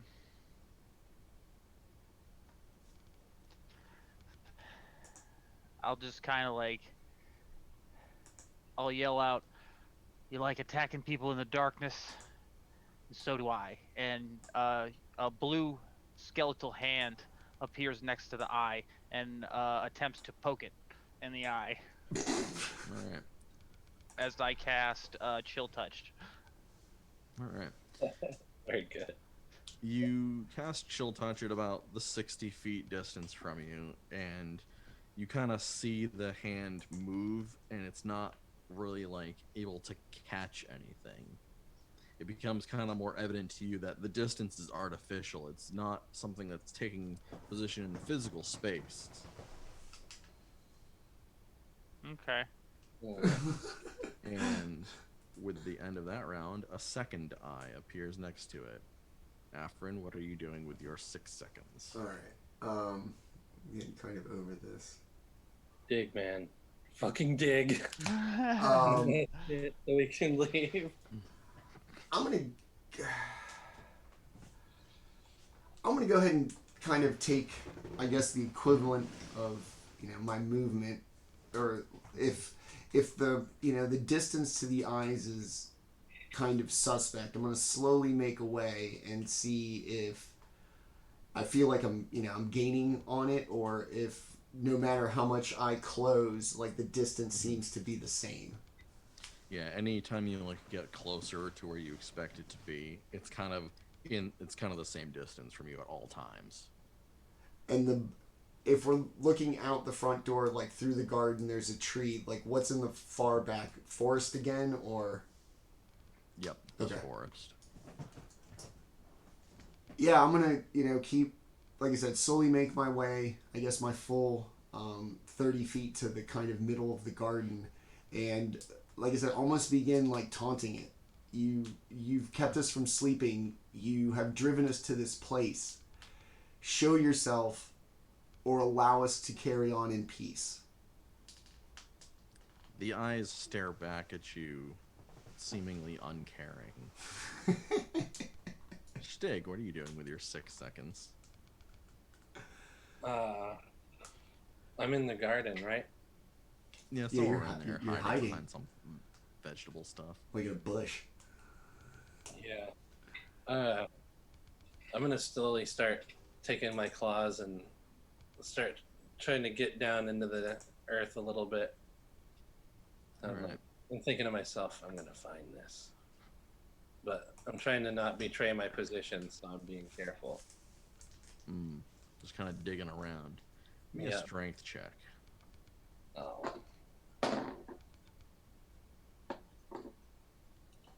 12. Alright, you dig.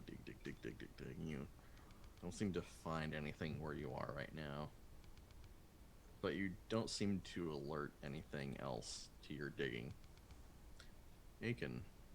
Or Aaken, rather. I'll have my mage hand come out and give Shtig a hand trying to dig. Okay. Mage hand can move what, like 5 pounds? 5 pounds. Something. Yeah. So just like start moving dirt away. Yeah, and is that a concentration spell? No, Oh, alright. it's just an action. And how does it last longer than 1 round, or is it Well, it basically takes me an action to cast it, and then I can use an action after it's cast to like do things with it. for the purposes of helping Shtig, I'll say that will give you advantage on the strength rolls to dig, so that'll negate the disadvantage then. Nice. Awesome, thank you. Would you like to do anything else with your 6 seconds? Move or anything? No, I'll stay towards the house, but like kind of move and make sure I'm not too far away from everybody. But I'd like to definitely stay in the back. A third eye appears below the first one, and we get back up to Afren.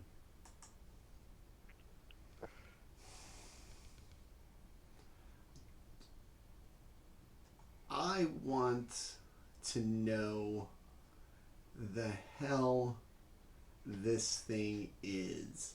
And it's still just kind of disembodied eyes, yeah? That's it? No form, no nothing? Disembodied floating eyes, kind of almond-shaped. Oh, round eye. I'm going to... This is... I'm kind of desperate to have a confrontation. I'm going to try to cast Fairy Fire on it and see if it can at least give me like an outline of or just more than just, like I said, disembodied eyes. Let's see, Fairy Fire kind of like highlights invisible creatures a little bit, right? Puts a halo on invisible creatures. Is outlined in blue, green, or violet light of my choice. So yeah, like I said, at least the outline in light. Wait, any creature in the area when the spell is cast also outline. Okay, that's a mechanical thing, but yeah, like I said, just to like even like a silhouette or just like the form of it, I'd be happy just to kind of have an idea of what we're dealing with. So you cast that spell and you feel it connect, but when it connects, instead of putting a halo around a shape, the whole area kind of fills with like a very faint haze of that blue-green fairy fire light. The And whole it's like the whole garden. everywhere. The The- whole garden, around the house as you look around, above you, like everywhere. Oh, Anything my. else with your 6 seconds? No, man, I'm afraid to find out anymore. I'm good. Let somebody else deal with some Okay. bad news. Dig. If you want to continue digging, you have that advantage. So it's a regular strength roll. All right, caring less about hiding and more about expediency. I start digging with a little bit more tenacity. Mm. Oh shit! Natural 20 Alright. on the dig. All right, you start like really very quickly just it's just throwing dirt behind you. It's like splattering against the house, probably against that tree. Roll me a d10.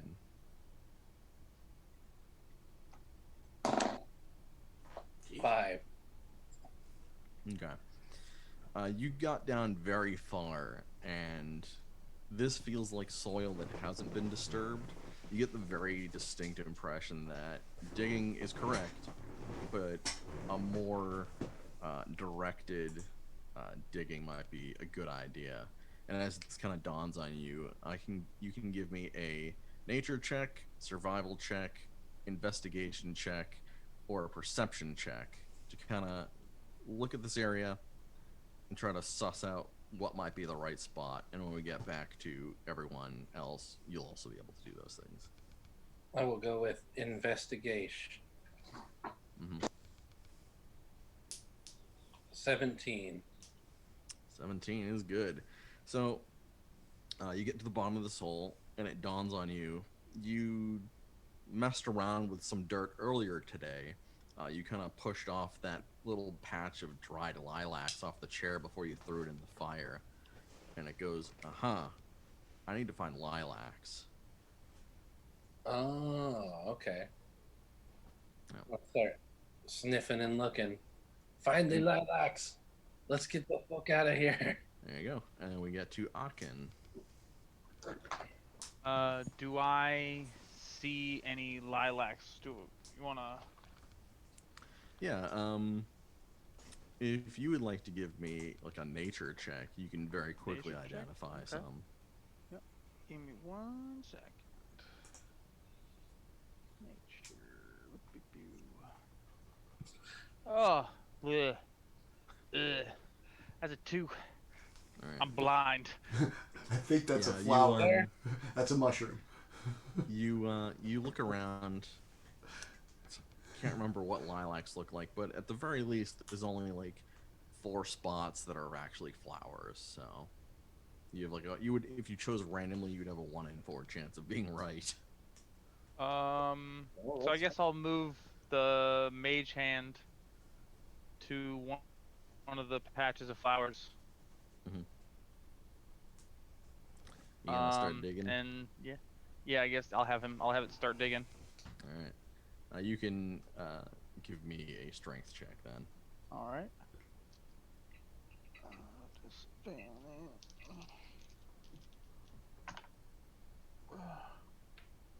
Oh, okay.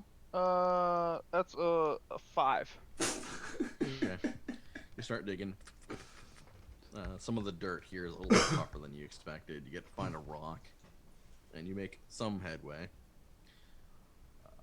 All right, and then the 4th eye, still green, appears. And then we get to Afren. Afren, what are you doing? We gotta get back in now. That's 4 eyeballs. Out of context, that's an incredible sentence. It sure is. No, man, I know I shouldn't be, But I want to fight this. Oh, Whatever. you're gonna die. I know. I mean, I don't know that I'm gonna die, but I know that it's not the wise course of action. But it could be fun. Yeah, I'm here for a good time, not a long time. Seeing.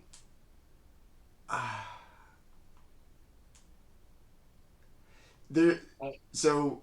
Shtig knows about the lilac thing. You haven't expressed that like outwardly, and plus I'm probably too stupid to realize what's Shtig going did. on. Okay.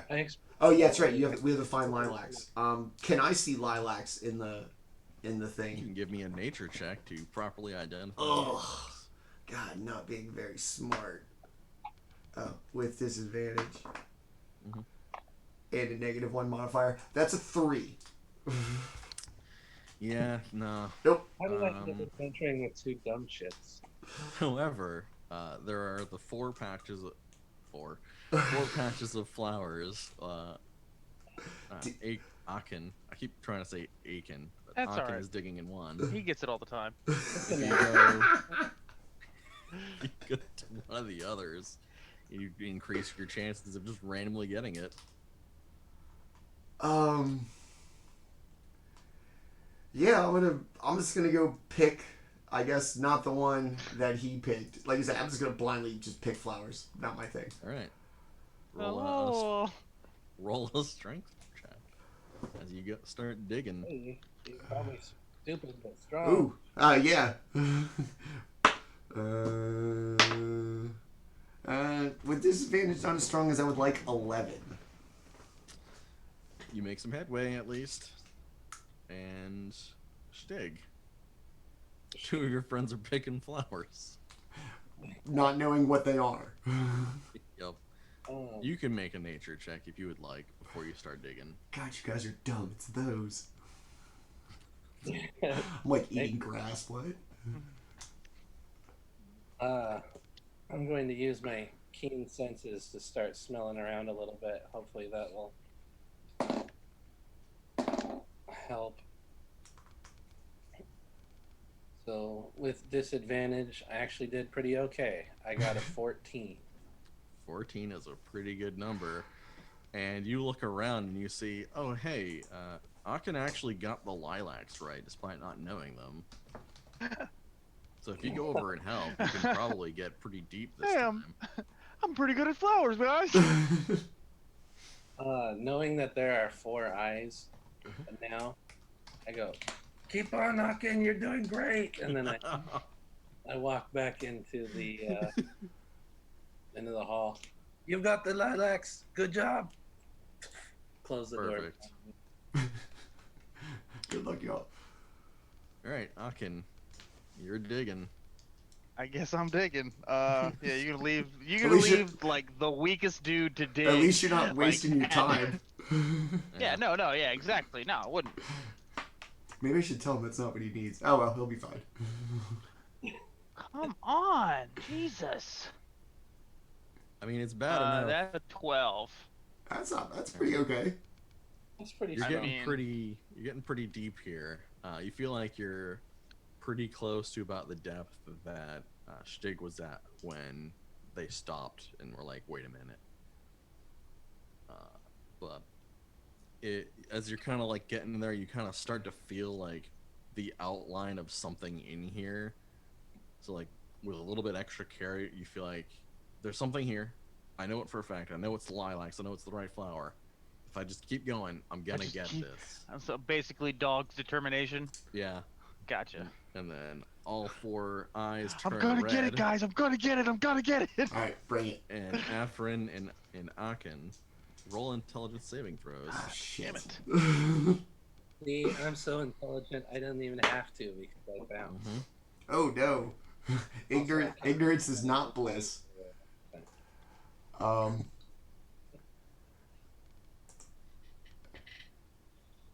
Yes, I got a 0. Ooh. 0? 0. I got a 1 with a -1 modifier, so I got a 0. Feels like Aaken got something better. I got a 19. Woo! Wow. That's There you go. That's like the highest roll I've gotten today. So. Dude, I got a 0. So- Like on a dice that goes 1 to 20. Mhm. All right, so Afren, you have this horrendous migraine headache sure. form, and you get like lightning bolts kind of like filling your eyes, filling your vision as pain kind of takes you, and you take 5 psychic damage. Aaken, you feel the same pain coming along, but through force of your intellect, probably knowing like what a headache like this is gonna do to you, probably had them studying arcane stuff before. You only take 3 points of psychic damage, Excellent. All right. and then back at the top is Afren. All right, I'm gonna go help. Is it just your mage hand? Oh wait, yeah. What's I'm the? there. I'm there with it. Like okay. it's me and the hand digging. Okay. I'm gonna go. I'm gonna go. Yeah. I'm gonna go help him and his disembodied hand dig, and the whole time I'm moving, constantly like facing the eyes as I make my way to dig. Give me a strength roll. Roll. Ooh. 16. All right, you kind of help Aaken finish the digging, and you get in there and you wrap your hands around undeniably a staff and just pull it up, and it's part of a staff, about half of a staff, so it's about 3.5 feet long, dark wood, these big like 2 or 3 inch like barbs on it, kind of jutting out in different directions, and at the top of this thing it's curled around a dried pomegranate. And Aaken. Why is that so weird to me? So if he has the staff, Mhm. I'm just gonna basically just grab it, and then we'll go back inside. Alright. So you use your movement to go back inside. Yeah, like usher him, like, yeah. Oh, and then I want to move inside, definitely. So we'll say that you get inside on this turn, and then we get back up to Afren. Afren, roll me an intelligence saving throw as these eyes keep burrowing into your psyche.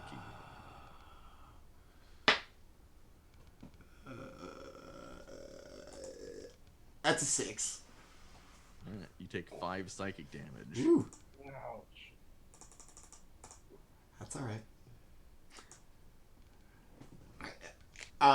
Okay. And yes, obviously after my second headache now, I'm absolutely gonna make my way inside. I don't have a lot of brains to be sparing pain. Just like run back to the house, throw open the door, close the door behind you, and you can see through that window as the eyes turn to green, and then one by one disappear. This is the creepiest game of red light, green light I've ever played in my life. And you have half of a blackthorn staff. Cool. And eventually the eyes just disappear, yeah? Okay. Completely. Hey, I'm as you know, everybody's back in the house and kind of relieved. I'm gonna look out the window real quick, make sure it's gone, and then like turn my gaze to the hole in the floor. As you turn your gaze to the hole and down the hallway, you see the 3 goat-legged, this thing tentacle mouth, tongue thing kind of shamble out of the kitchen, shamble into that main area, and then kind of feel its way into the study. Is It's it no longer on fire. Okay, good. That was an important point. No. I'm gonna vote that we just let that thing be. If we have to deal with it, we can deal with it later. I feel like on this side of probably the hole, I don't think it's dexterous enough to like manage its way. The only thing I'm concerned about is if we go down in the hole and it just kind of like falls in the hole because it's unaware of like its surroundings, and then it falls on somebody, which I'm sure would be awesome. Oh, we can make it fall first. How do you like that idea? Well, then it's gonna be in the basement, and we're gonna go. Then we're gonna go on top of it. I want us to be like in two separate spaces. We don't have to travel together. I just don't want it to happen unexpectedly. Hey, let's see what's in this thing. Thunk. You're crushed by the goat thing. It's bleeding and oozing. You have a sunburn, and your armor's melting. I guess I'm gonna walk up to the hole, or like as far as I can without stepping over it, and kind of look to see is it still just kind of ambling about like aimlessly, or does it look like it have like a purpose, like it intentionally made its way out of the kitchen, or it just kind of happenstance to do so? It's hard to say. Okay. It's creepy. It It's doesn't weird. have like a face, so, and it didn't like scream in pain, so it's hard to tell exactly if it has thought. Okay.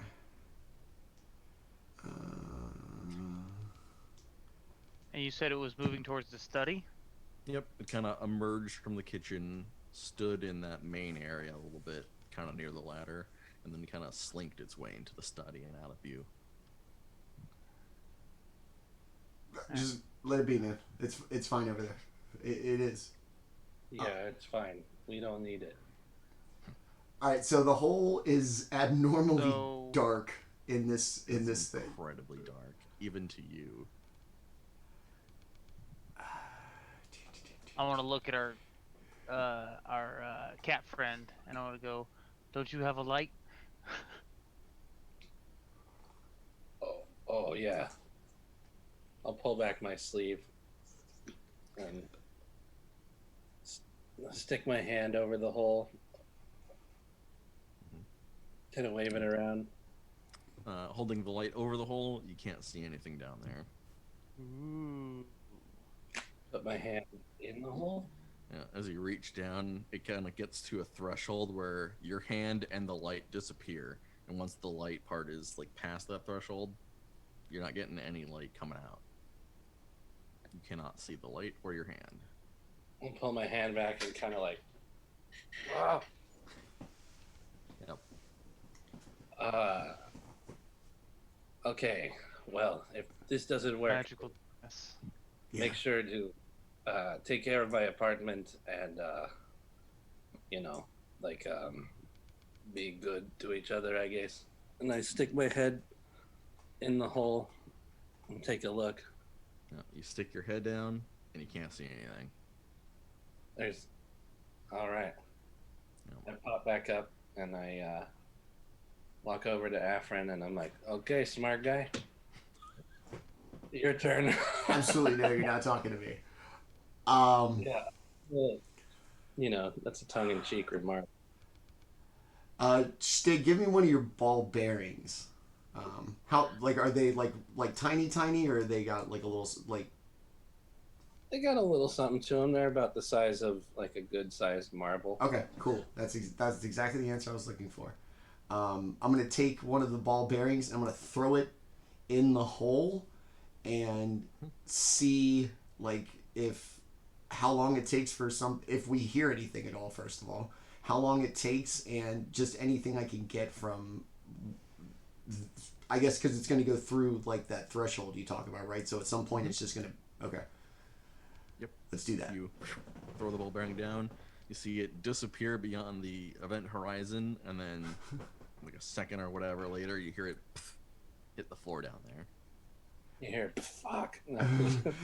and the floor sounds like a wood floor, or like a kind of earthen floor. It almost sounds like, you know how you have like those jars of like decorative like glass bead things, like the kind of flat things. Mhm. Sounds kind of like you threw like a ball bearing into like a pile of those. Oh. Oh, a pile, huh? Oh. That's not what I hear. If this isn't a Scrooge McDuck vault, I'm going to be very upset. Not, And I mean, like I said, I'm not very bright, so like the idea you of conjecture that it's coins out loud? I just Because if you do, if anybody's gonna jump, it's gonna be me. Yeah, just gonna. We don't have anything. Unless can't- you conjecture with coins out loud. I don't like I said. I mean, everybody heard it. You know, with you being you, you probably think it's money. It's not like some money down there, man. That's not like coins. Dude, I don't have anything I could send down there. We're gonna be rich finally. All right. Well, before we do anything, I'm gonna hit myself with a cure wounds because I realize I'm not doing very well. What are you at? I'm curious. 9 out of 24, and I just got 6 more with first level cure wounds, so 15 is it's respectable, but I don't feel too good with that. Shit. Can I have the staff? I'll give him a cure wounds if we're out of like combat initiative order. Oh, yeah. I'll give him a cure wounds real quick. Mm-hmm. Yeah, no problem. The cleric's the one that needs the healing. You guys, this is a All welcome right, post so party. We're killing it. that This adventures. is 7 points of Take it. healing. And Well, while Aaken is healing Afren, go ahead and pinch the staff out of his pocket yeah, I don't want it. and walk over to the darkness and kind of like poke at it with the staff. Work, Daniel. Be magic. As much as it seems like that should do a thing, you stick the staff in and it doesn't really do anything. This shit's broken. Why don't you go see if I it mean, does it is anything to the literally door? No, not yet. It needs 2 pieces. You don't read good. I'll Alright. give him the broom. Other piece? You should use it to clean the kitchen for the goat. No, man, most of that mess is his bodily fluids. He can clean that shit up. I can clean it up. Gross. There's a lot of goat bodily fluid. Yeah. 3-legged goat bodily. No, man, I want no part of that. Alright, I'm gonna stare, like, kind of down at the hole. I know what I heard. I'm guessing it didn't sound like it's too far of a drop. Not terribly far, no. Not terribly far. What kind of relativist shit is that? You got a rope. I'm not gonna like jump from like my feet down in the hole, but sit on the edge like you would the pool, and then slowly just kind of nudge like my ass off of the floor and kind of go in like that way down in the hole. Mm-hmm. Yep, you bloop, you hit the floor. Okay. It doesn't take long. You don't take any damage or anything like that. That was the main thing.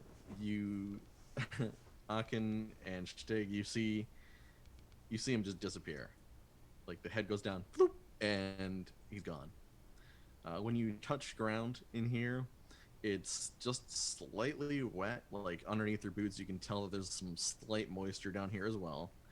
The texture, as you kind of like shift your feet, it's kind of like You can standing say it's on, slop around. Oh. Yeah.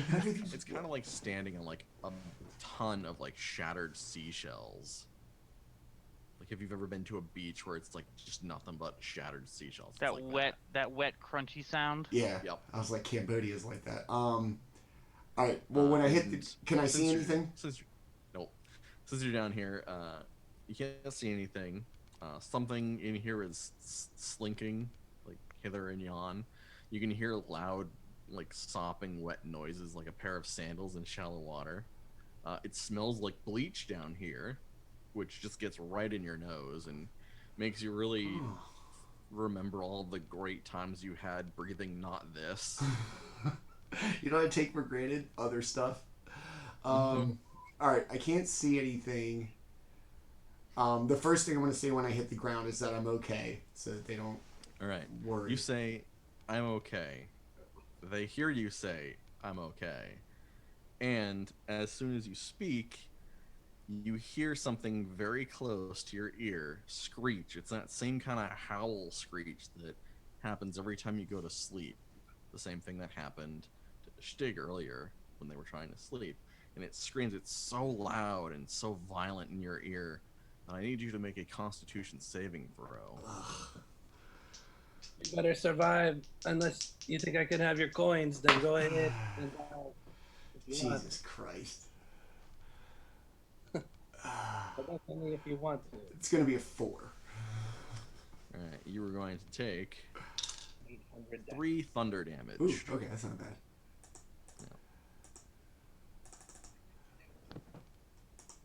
And I was Aaken. to say, I can't see anything. So it's just... Roll a Constitution saving throw. Ooh, me again? Yep. Oh, shit. Okay. All right, well, after I do this, I'm going to be very committed to... Ooh. Nat 20, got that one. All right. You do not take any thunder damage this time. Whirlwind strike.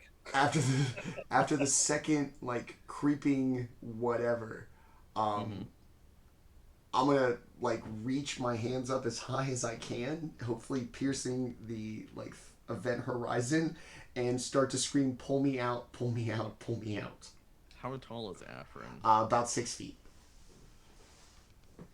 Uh-oh. And you bastards are short, aren't you? I think I'm 5'3". Like 5'9". With the I think 12 maybe they might see like the very tippy tops of your fingertips, and you're screaming, "Let me out! Let me out! Let me out!" Make a Constitution saving throw. Oh, God. I'm gonna die, y'all. You're gonna be 5, Manny. That's a 6. You take 4 points of thunder damage as this thing screeches in your ear again, and after it does so, you can hear it like breathing heavily, very close to you. Again, let's get it. I'll take my rope out of my pack and hand Aaken the rope and start running over there. Oh, I love it. So A I rope, guess I'll like, anchor. Yeah, a rope like flops down and like slings over your shoulder probably. I'm absolutely gonna get the hell out of here.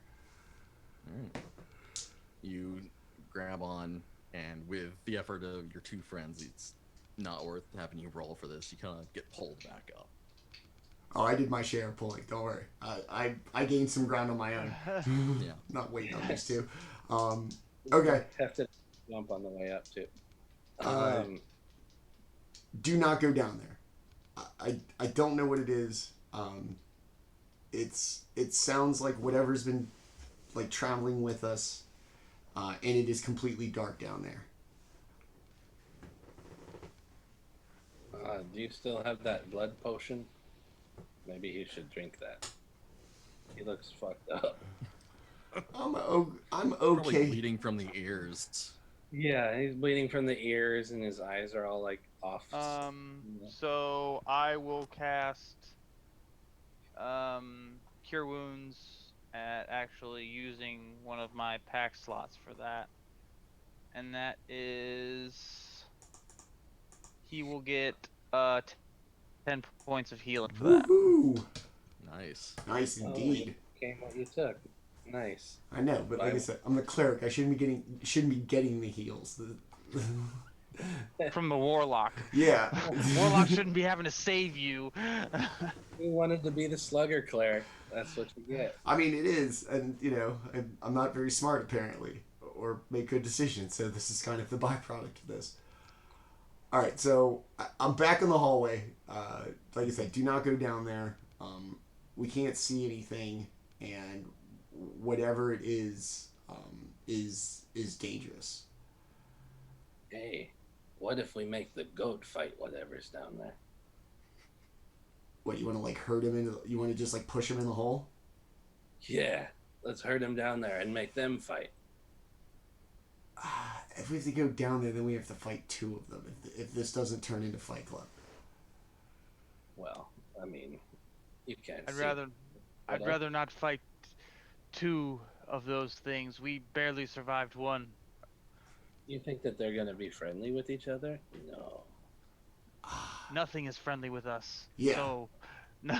Yeah, the enemy of my enemy is my friend in this situation. I don't know, or the enemy of my friend is, I don't know how that goes, but still, I'm not gonna trust that. Still my enemy. Yeah. Yeah. Now you both just hate me. Cool. Well, that was a good idea. We must find the other piece of this staff if we want to survive. I believe. Where eyes cannot see. Right. Right. Downstairs in the dark. The hole. That's pretty obvious at this point. Eyes cannot see. Where eyes Maybe cannot see. I'm like I said, I'm done with riddles. Go in there without relying on our vision. Can't you smell? Don't you? What's the good of having a cat senses if you can't use them? Yeah. You piece of shit cat. Yeah, go down there and sniff out. Go ahead. Come on, Sniffy. Sniff the staff since you had it. If it's made of like a wood, and are we talking like a 50-50 top bottom or a 50-50 like left and right part of the staff? Top bottom. Okay. So I'm willing to bet the rest of it's Dog, not hamburger. Yeah. Or hamburger, not hot dog. Got it. Thank you. That makes sense. Smell it. Drop down in the hole. Take the rope with you. See if something else smells like it down there. Go get it with your cat-like reflexes and climb back up the rope. This plane could not be any more made for you. I don't really like this plan for some reason. It's not that bad down there. Oh yeah, you seemed really pulled you out. You were like, oh man, there's candy, all kinds of stuff. My thing is seeing in the dark, and I can't see in the dark. I panicked. We can't cast any light spells down there to try to break it. You mean the light spell I already cast on you? Oh yeah, I put my gauntlet in there, didn't I? Balls. Well, I guess we go one at a time until one of us either dead or finds it, huh? All right. I mean, I can send the mage hand down, but it's just blindly feeling around and. Go ahead. Why not? Send your tickle hand down there. Tickle hand.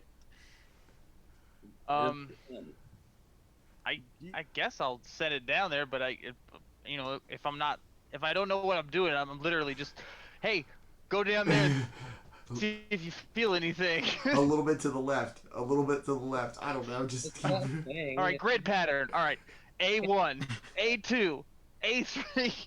Just start grabbing. Little claw game. Do you get any like tactile like feedback? It from just says anything? it can't hold anything more than 10 pounds. So if it's less than 10 pounds, it could grab it. But I wouldn't be, notified of if it has anything. It would just be able to hold it. Like it would be able to grab it. So I guess it would if you grab anything, like wiggle it, like.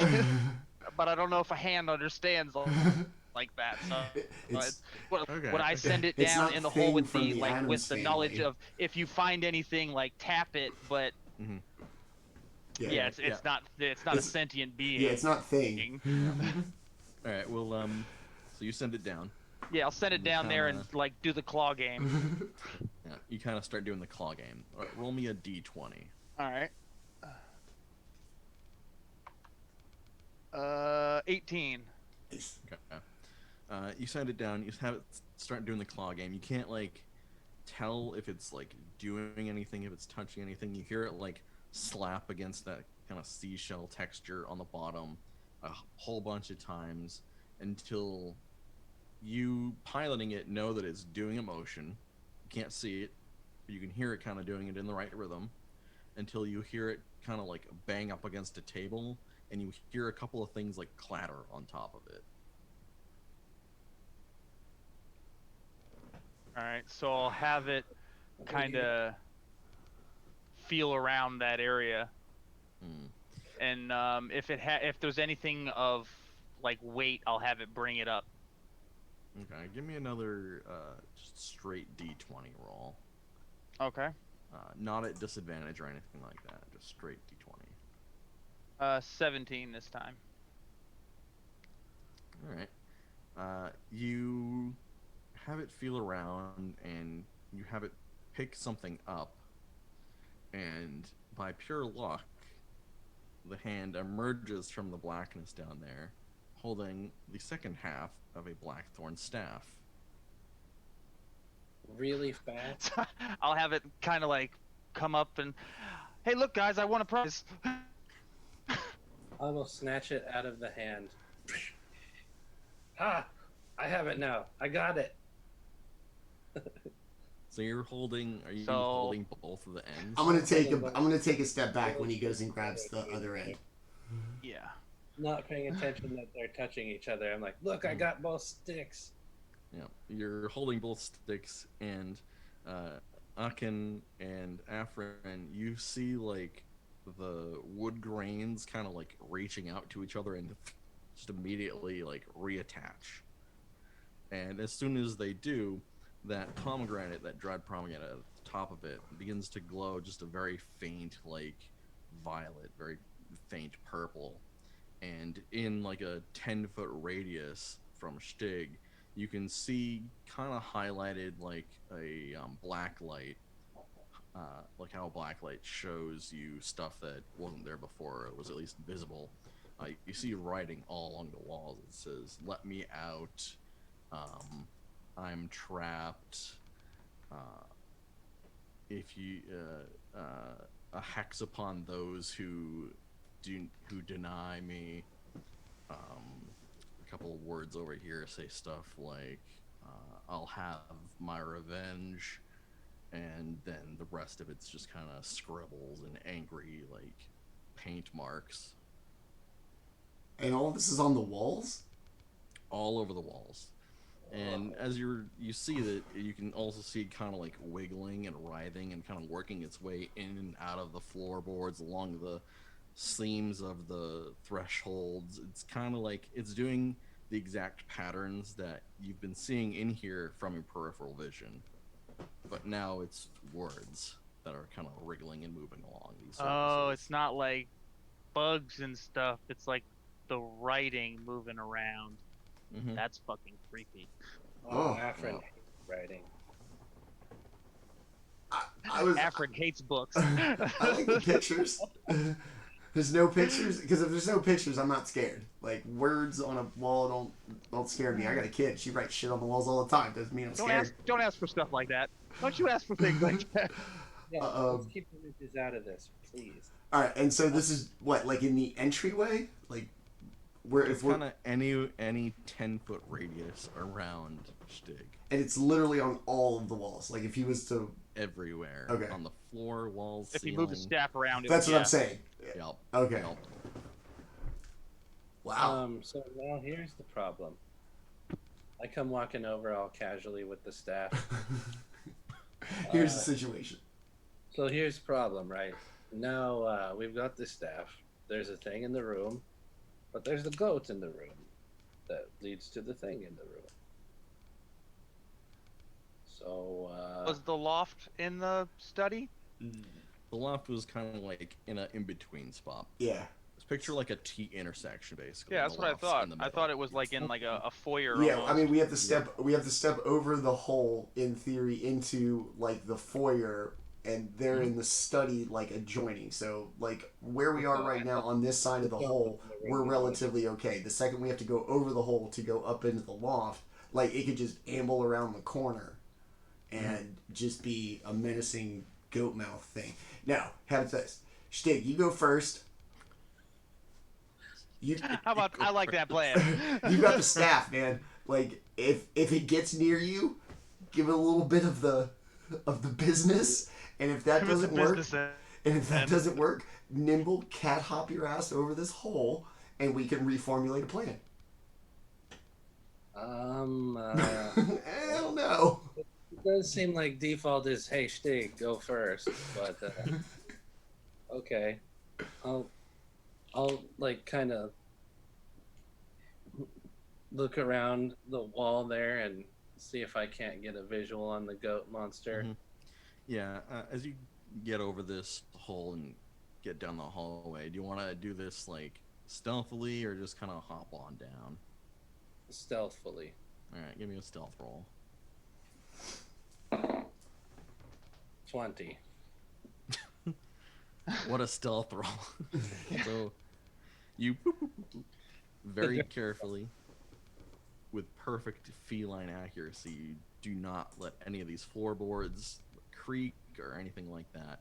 And as Shtig is moving down the hallway, you can see all these words like begin highlighting and showing as he moves through the area. You peek around, and the three-legged goose tentacle tongue thing is standing by the fireplace right now, and the tongues are kind of like moving up the hearth and kind of like feeling their way up towards that painting. And then as you're watching it, it just kind of finds the painting and then like pulls the painting off and starts thrashing it against the floor. But it hasn't noticed you. Okay, I'll reach over and go. Come on, let's go. I'll tell everybody. I'll gesture to follow. All right, It's up to y'all now. Aaken and Afren, give me some stealth rolls. Oh God. All right. As I clang along in my chainmail. Yeah, at disadvantage. Yeah. Thanks a lot there, stealth boy. Well, I'm rolling disadvantage anyway. I got heavy armor, so it's not his fault. Yeah. It's we'll just assume it sees me. Aaken, you go first. Get close to him.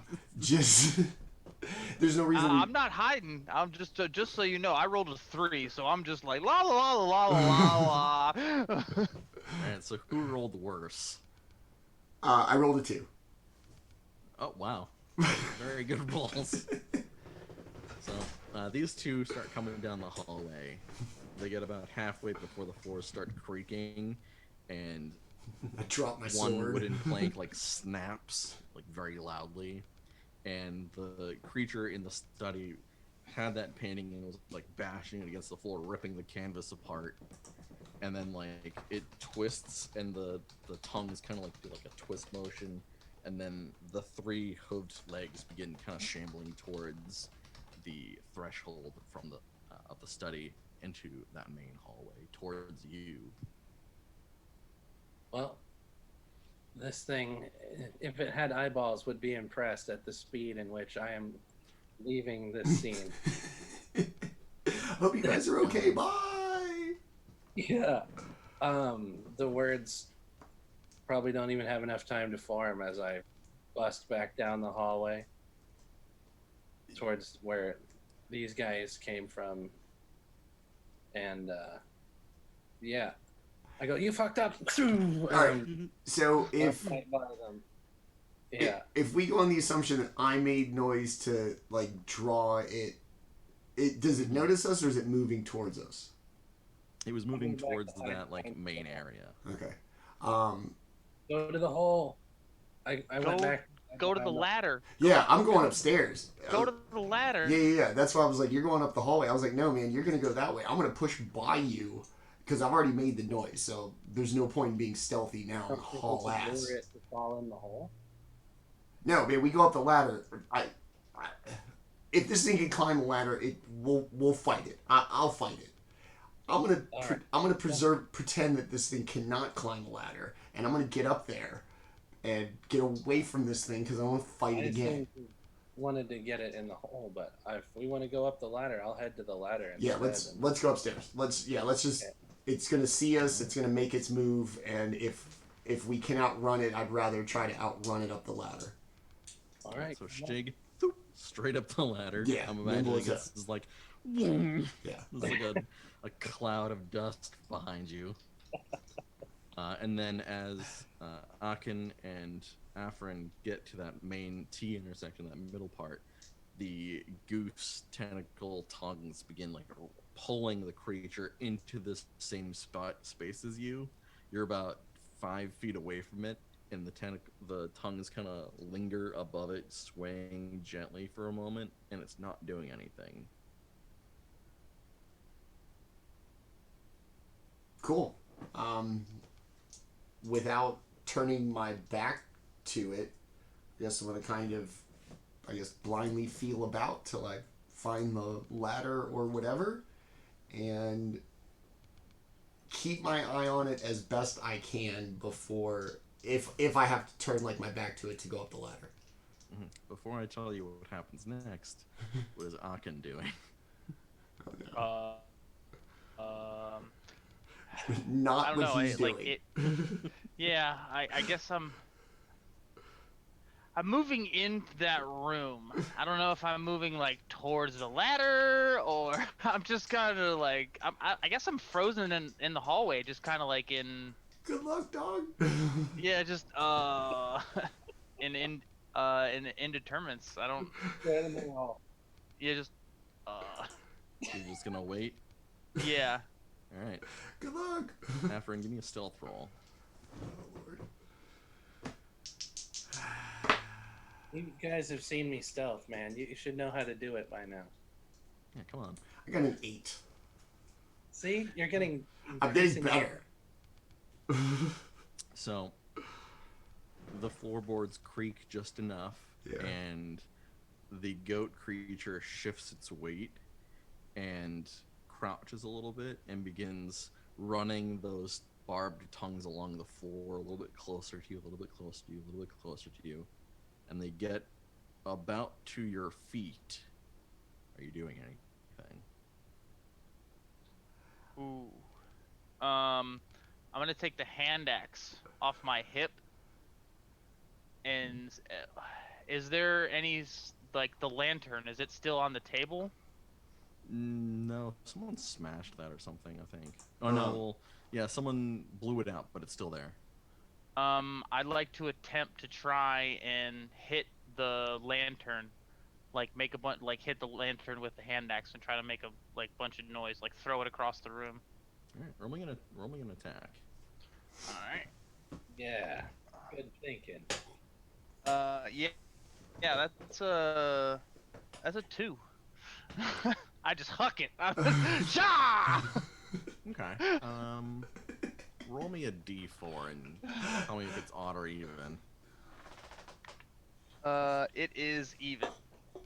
Okay. How dare you make me adventure with these guys? For real. So you throw it, and you're going for that that lantern on the table, but your throw goes lower than you thought, and the axe hits one of the legs of that table and knocks all that shit down. The lantern goes flying, the table knocks over, and those goose tongues pull back from Afren, and then just like in one quick motion pull back and then slap the other way and begin pounding the ground over there and just start pulverizing this table and lantern. You have 6 seconds. What are you doing? I'm going to cast thaumaturgy for like just a loud noise directed like in the kitchen as far like of a distance that I can still see, to put as much distance between this thing just to get it into another room, into the idea that it chases sound in theory. I'm just going to make like the loudest sound and hope it moves. And if it does, send Aaken up first, and then I'll go behind him just to throw another sound if I have to. Okay. My cat head kind of peers from upstairs or up the ladder. Hurry the hell up! What the hell are you doing? Aaken, what are you doing? I'm gonna have it being just like the momentary distraction. I'm gonna dash towards the ladder, climb and go up towards the loft. You get up to the loft. Afren, did you say you were going up to the loft? I want to make sure he got up first. Okay. And if it is moved into the other room, I'm going to do thaumaturgy one more time to, I guess, keep it in there. And then I'm going to dash up the ladder as well. Yeah, so about the time where it's finished brutalizing this lantern and table, it's like lifted the tongues back up and it hasn't noticeably noticed your sounds at all, and it's begun shifting its weight back towards you. But given your 6 seconds, you can shoot up the ladder, and just in time as it begins to like probe where you were, and like tears and like breaks against the walls and floors for a couple of seconds, and then it just sort of settles down a bit and begins meandering in toward the kitchen. Right. Doing the graboid. That's fine. Don't care. Yep. Yeah, don't care. So up here, You walked Flopping into his the tongue wrong around. goddamn rec room. up here in the loft, with this black light staff, this black Thorn black light staff, you can see in this area there's the words crawling up on in through all the floorboards and stuff and the rafters. By this door, there's a whole lot of very intricate patterns that are just painted on the floor, almost like chalk kind of outlines. And it kind of runs all up the doorway and all that stuff. And in this light, you can see in front of the door is a shape. It's like a kind of crooked star, and in the middle of this star is like an abstract drawing of an eye. And now that you're all up here, you can hear that thing behind the door bang, boom, boom, boom, boom, boom, boom, boom, boom, boom. Door kind of bending with the effort, but making no progress. Yeah. We got your staff, bitch. I mean, I'm still dumb, so these like subtle clues are just probably a little too obtuse for me. I kind of like just walk past these two nincompoops, and I grab the staff and I take the lit end and I touch the sigil. You touch the sigil on the floor. Yeah, with the lit end. The pomegranate. Nothing happens. You just kind of touch it, and nothing happens. You can see it. It's almost like chalky. It's almost like a powder kind of deal on the floor here. He took my staff. He did. Look all I'll about. take the broom and I'll sweep up. I'll bust out, like, broom everything away. Yep, you very quickly brush away this sigil, and dust kind of goes everywhere and then dissipates into the floorboards and everything else. And as you do this, as you break the seal, those hairs that were keeping this doorway shut slowly, like guitar strings, like ping, ping, ping, ping, ping, ping, ping, snap open, and this door, like, almost explodes open. Just boards fly everywhere. There's splinters everywhere. There's dust of an unknown nature that flies out and begins filling the room. And this black, very caterpilly kind of twiggish figure moves through and almost like catches that skull that was on the door in the same motion and kind of places it on its face. And you see it kind of wriggle and readjust itself to the point where it's almost like a motion where you're like working out a muscle tension. And as this long thing emerges from the darkness of the attic, these like long, thin arms begin like pulling out and reaching out into this space. And one like reaches out wordlessly towards the staff. I faint. I'm over this. I take it you are the one in the story. The You gonna talk to skull it? kind of like turns slightly, and then another arm kind of begins reaching out, and it's like two arms reaching towards the staff. The staff will be yours, but my friends and I wish to escape this forest with our lives. The being like lowers slightly and gets very close to your eye height, and the skull like twitches. And I just kind of like hold the staff out. The creature takes the staff very gently from you, and then kind of moves through the zone, just sort of like an extending, eternally like serpentine kind of motion, and with it, this thin veil of darkness pulls out along with it like cloth, and it turns and undulates and begins filling the entire zone of this house, filling every crevice and corner and space here until your whole world is black. And then nothing happens. You lose track of time for a bit. And at a certain point, you get the inclination to blink because it's been so long. You blink, and you find yourself standing in a little copse, a little opening in a forest. And above you, you can see starlight. And just above the tree line, you can see a very gentle, very welcome purple orange as the sun begins to rise. Around you, there is sort of the remnants of floorboards and nothing more. There's a very sickly looking garden, and there's your friends. And you begin to hear birds chirping. And that's the end of it. That was awesome. Like that was, Thank you. that was awesome. Back to one of those birds. I heard birds. That means food. I'm on it. Get on the hunt. Get those birds. Hey, we're back. And then Get you up just that take tree, off. boy. That was When you were like, I'm gonna get the tentacle thing in the basement, I was like, oh, this is gonna be disastrous for I was them. like, please don't do that. Please don't combine them. Well,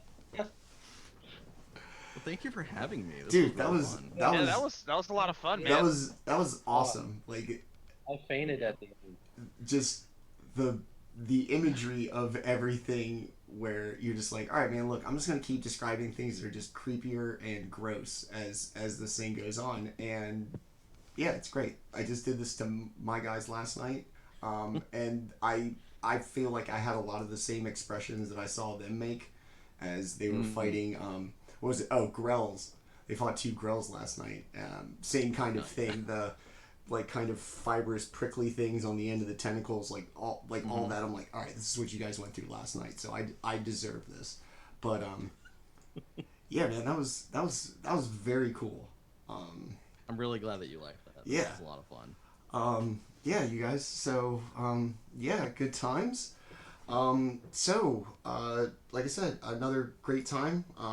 Hopefully this is a kind of thing for DMs of the future. Anybody who wants to come on, obviously, we'd love to have Matt again. That was great. Absolutely. I'd love to do it again. Yeah, awesome. So yeah, you guys, that was really cool, and plus I got to play on my own channel. That's even cooler. Yeah, there you go. So yeah, before we get out of here after this night, I definitely need like a cigarette and probably a drink. I'm a little stressed.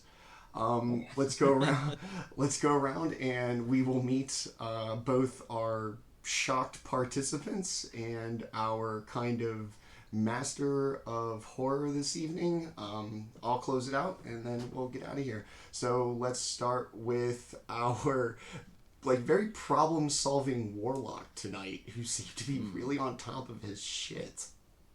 Yeah, luckily. I think you're muted, buddy.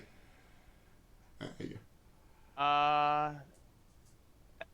As always, I am Lewis. Tonight I played Aaken.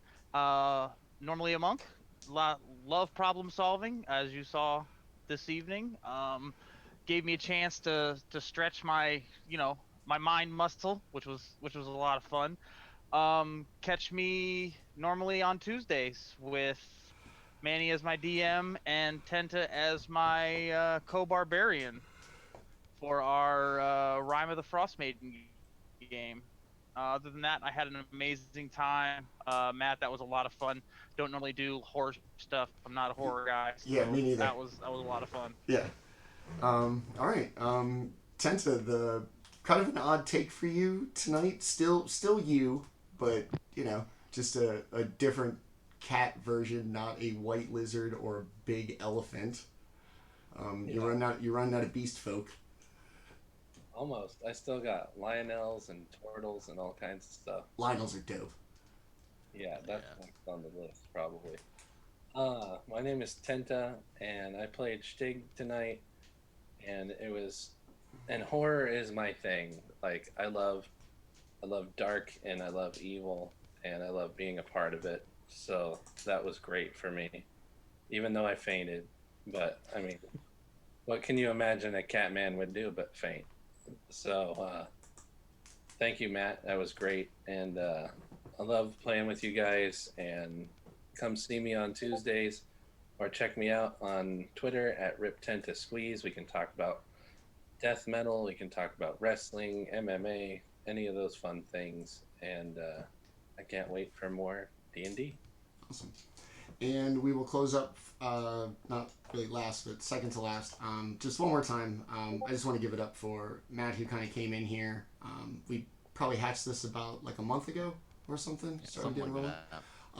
And just, it's, I get it, what it means to like be like a player, and that kind of like anticipation and all of like the not knowing what's going to happen is just so much different from being a dungeon master. And I just wanted to say just how awesome that was, and how like I was absolutely like riveted by this whole thing, just going, it's going to get way worse. I just want to see what worse looks like. So thank you so much. I'm so glad you came into this. I really appreciate it. But yeah, man, tell us about you real quick on your way out of creeping everybody out. Hope everybody gets to sleep tonight. Before I do, I just want to say thank you for having me on. It takes a lot of trust to, as a player, let alone as a GM. So that was really thought this out, especially because that's such a huge like risk. Who knows what could happen with Sure. that sort of thing. But thank you again. This was really fun. I really liked being here. You can find me on Twitter at KentaroTPC. You can find my cast at the Codex. We finished our first story called Curse of Lords earlier this year. It's a thing about self-identity, morality, people in power doing bad things for the right reason. That was a really fun experience. You can find that all on Spotify, iHeartRadio, iTunes, wherever you get podcasts for free. You can find me Friday on the Venture Maidens Twitch channel playing in the Rising Hunger, a horror mystery kind of thing. I wear a big hat. It's a fun time. And yeah, thank you again for having me. This was a lot of fun. Yeah, like you said, it's a great time. That's one of the things that we really strive for here for this show, especially, is that we get to switch up players, have people come in. Without the commitment, if you have like a cool idea and you can make it into like 3 hours, as opposed to like, can I make this cool concept into a campaign or whatever. So for my first time letting somebody else come in here and DM, it was absolutely everything I could have hoped for. I had a great time. I got to play with 2 of my really good friends. So like I said, thanks to everybody involved. I've been your host, just your host tonight, not your dungeon master. I played Afren, who, not too book smart, but had a good time. Thank God people he travels with are at least smarter than he is. You can catch me Sunday afternoons on the Wily Hobbit Twitch channel at 1 p.m. where I DM Greyhawk Lives, our kind of postmodern take on 5th edition Greyhawk setting. Then on Tuesday nights, here on this channel, DMing for Twilight Malediction for those 2 guys. Our Rime of the Frost Maiden campaign. And then every Wednesday, 7 o'clock, just like tonight, with little one-shots, different players, different DMs. Just a kind of fun little thing for everybody just to kind of enjoy themselves. So everybody, thank you for coming out tonight. Tenta, Lewis, thanks for coming out and playing with me tonight. And once again, big shout out, big thank you to our Dungeon Master Matt. Everything was as great as it could have been for our first show of letting somebody else do it. So I thank you very much. And yeah, I will see everybody on Sunday on the Wily Hobbit Twitch channel for Greyhawk Lives. And if not, Tuesday and Wednesday back here at 7 Eastern. Till then, everybody have a good night. Thanks for coming out, and goodbye.